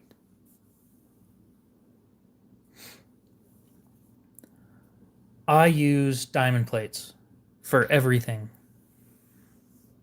And then I finish on an Arkansas stone, except for I just broke mine, so I need to get myself another one. Fucking stupid. My cat jumped into my truck and I knocked it off my seat and onto the asphalt. It cracked in half. So I super glued it and now it's crooked, so yeah. Oh.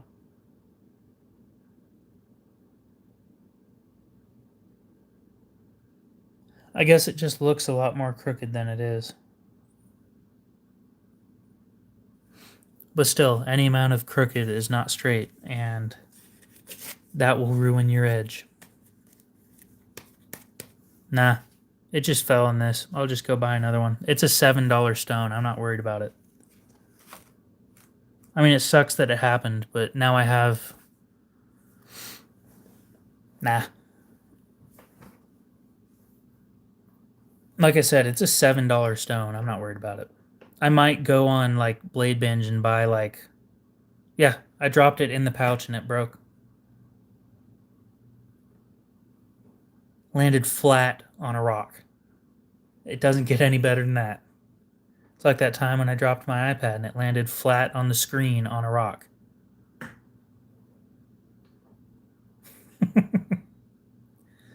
It's a nylon pouch. What more can you ask for? I mean, it is what it is. I'm just glad it wasn't one of these. These things are expensive.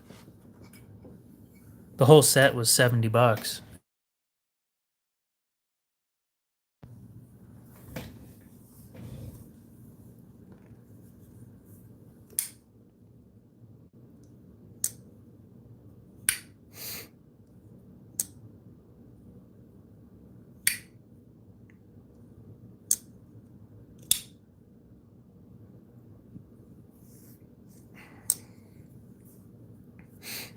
Oh, no. No padding at all.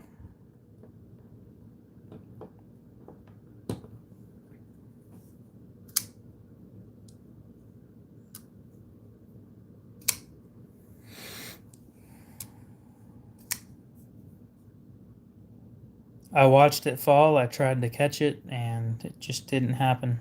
There's nothing I could do to stop it.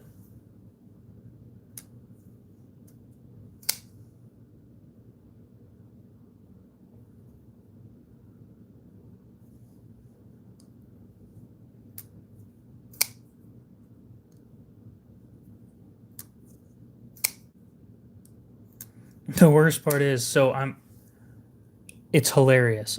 Like I push it with my elbow off my seat and it falls. And I reach down and I smack it. And when I smack it with my hand, it just lays flat as it's falling and smacks straight down flat on the ground. You couldn't have planned it any better than that. If it would have landed just about anywhere else, it probably wouldn't have cracked in half.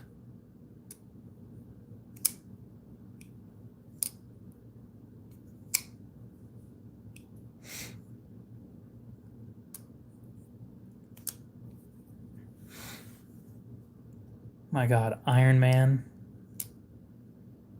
gets thrown out of the building by Loki, right? He tells the suit to come pick him up. I think the terminal velocity of a human falling the way that he was is like 70 to 80 miles an hour. Okay? Suit wraps around him. He kicks the thrusters on and he stops on a dime. Tell me the G forces of 70 to 0 that fast. Your organs would get ripped out of your ass if that happened. Is it now? Really? You still get the point, even at 80. And you just instantly stop like that, even with support everywhere else. All of your organs are going to shoot out your ass. And there's nothing you can do about it.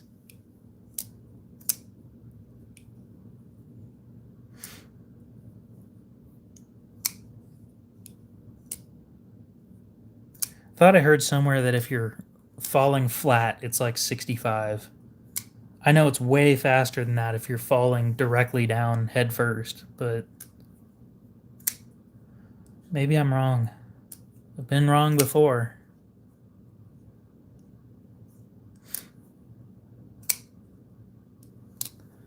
Well, let's see how many G's it would be.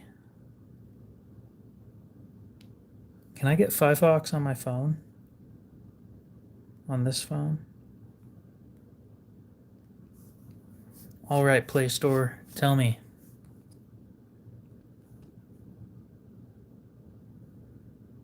This is going to be fun test, by the way.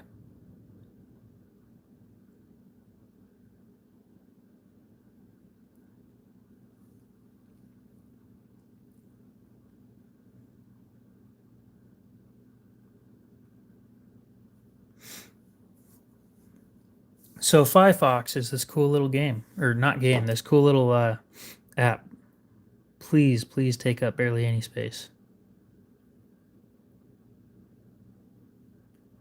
Where you can do tests and stuff with all of the technology that your phone has. It's really cool. Please don't do anything that'll hurt your phone while testing, but it's really cool.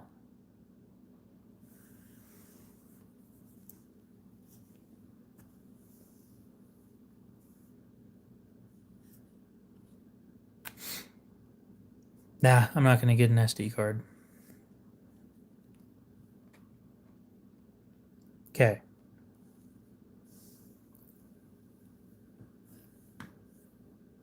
Don't show again, I already know. So, acceleration with G. Okay, we're going to start this. Okay, I'm going to pick it up. I'm going to drop it into my lap. Okay. That peaked at 30 Gs. 40 Gs right there. That's 40 Gs.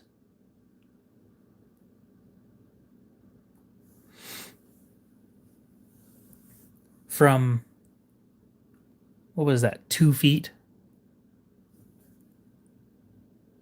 An instant stop like that? Yeah.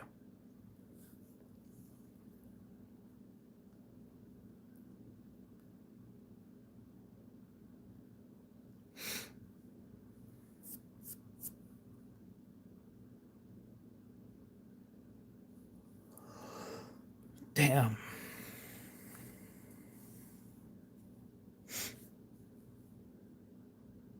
Oh yeah, you got a point. Now there was one that did G's. Let me figure this out.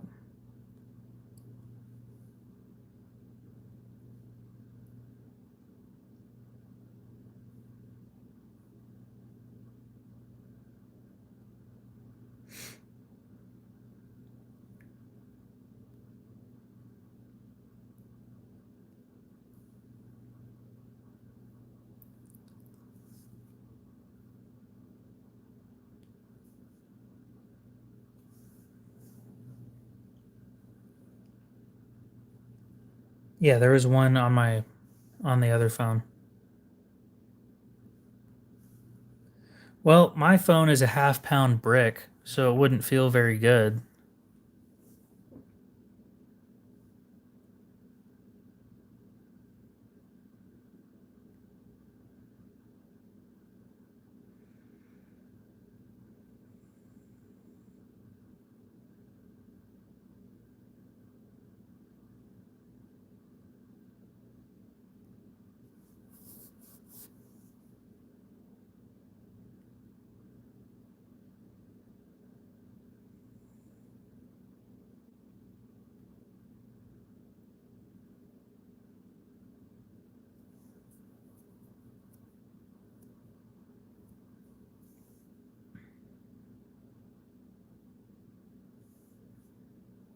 $40.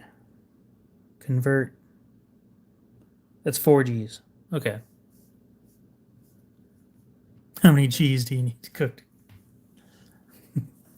Yeah, how many times do you need to slap one to cook it? I saw that video.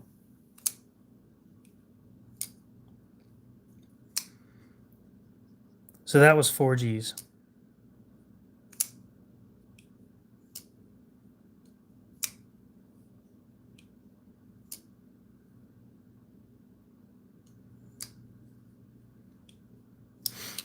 Double checking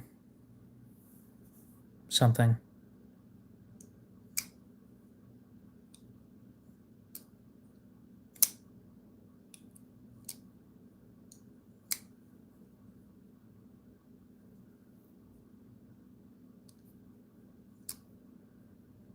Yeah, so that adds up.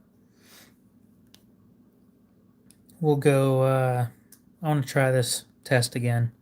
I'm going to drop it from a little... My phone's 5G. I'm going to delete that one. And then we're going to start again. From about 3 feet.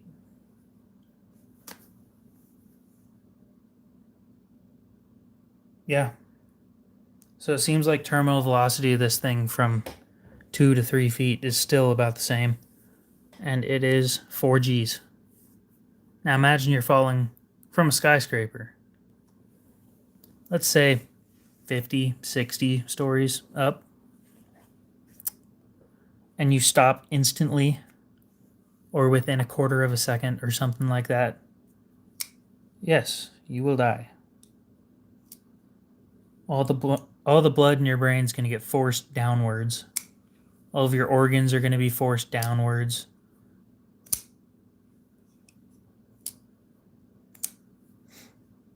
How did we get to talking about this shit?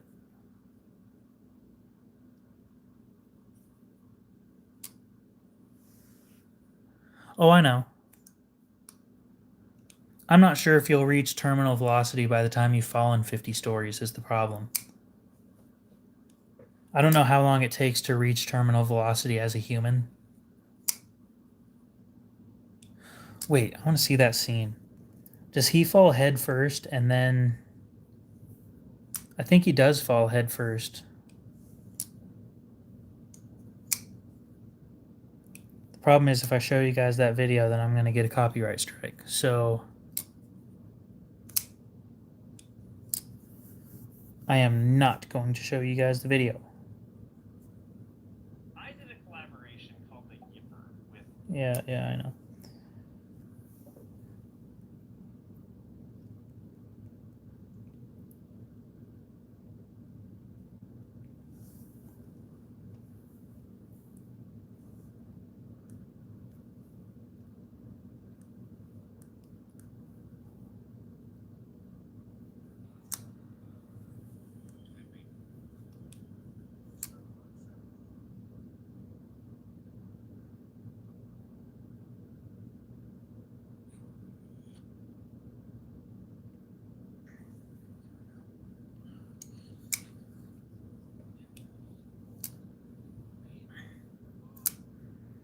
Well, now there's the question. Do you think it's going to take 12 seconds to fall that far?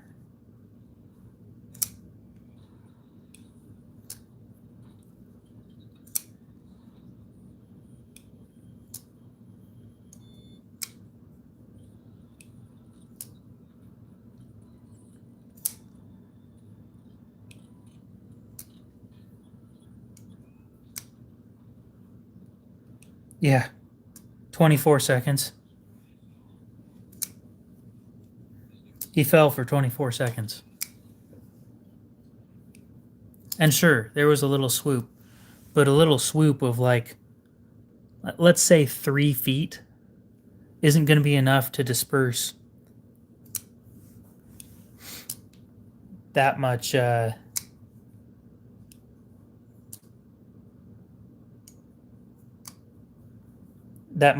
many G's. It's just not. Dude would instantly die. It'd be painless.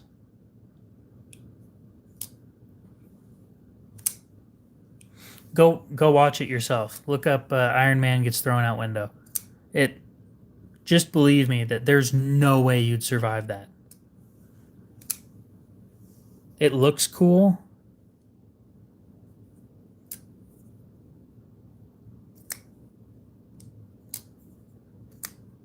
Oh yeah, there's no way. Yeah, but Loki's a god, and there's a difference between a human and a god. Or a demigod, whatever. You get the point. He's not human. What, he's an ice giant or some bullshit?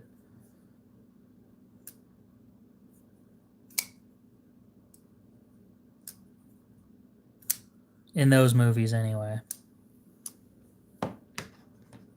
I don't know. I got my point across, though.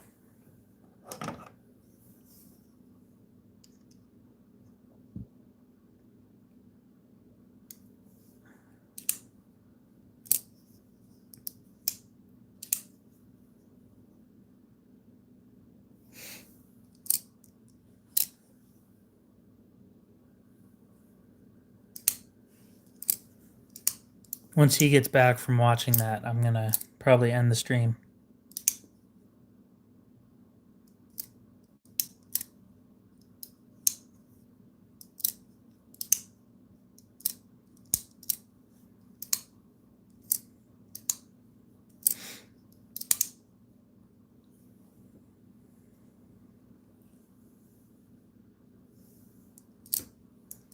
That's an interesting way of looking at it. I just thought of the whole bad cop thing from earlier. You know that one person at your job that just sucks? Like, they suck at their job, and you wonder how they're still hired and not fired yet. So that's that bad cop that you met, right? It's the same thing. Like, how long does it take for a bad CEO to get fired? It doesn't happen instantly.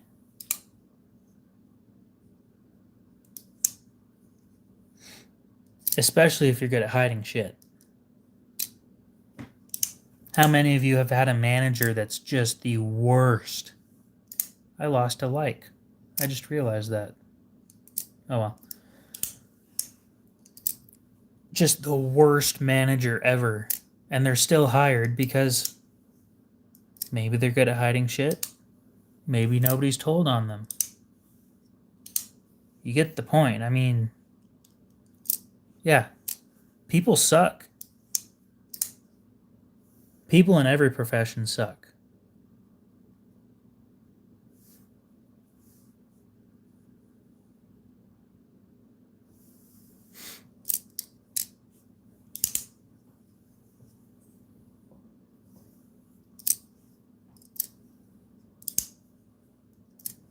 Bingo. People in general do suck. That's why I don't have a whole lot of friends. Because people suck. And why would I want to hang out with people?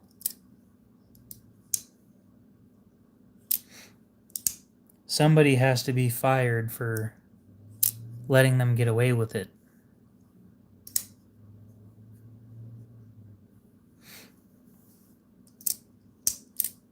But you know what else bothers me?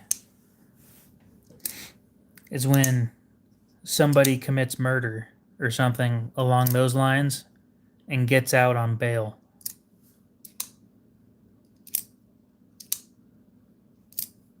I'd rather hang out with my knives alone. How do you get bail for killing somebody? That disgusting.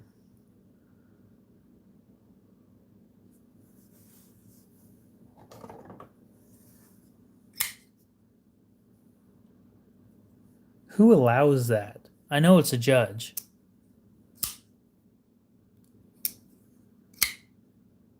Oh, I'm a judge. I'm the highest in the land. Nobody can say anything against me. Yeah, fuck off. Send them to jail. Anyway. Oh, my back doesn't hurt all that bad. This chair is really fucking hot, though, so I am going to end the stream anyway.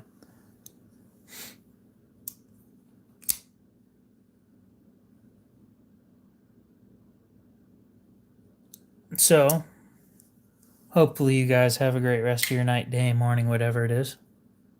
And we'll see you in the next one.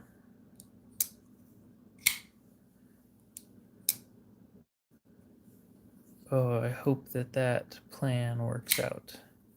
You have a good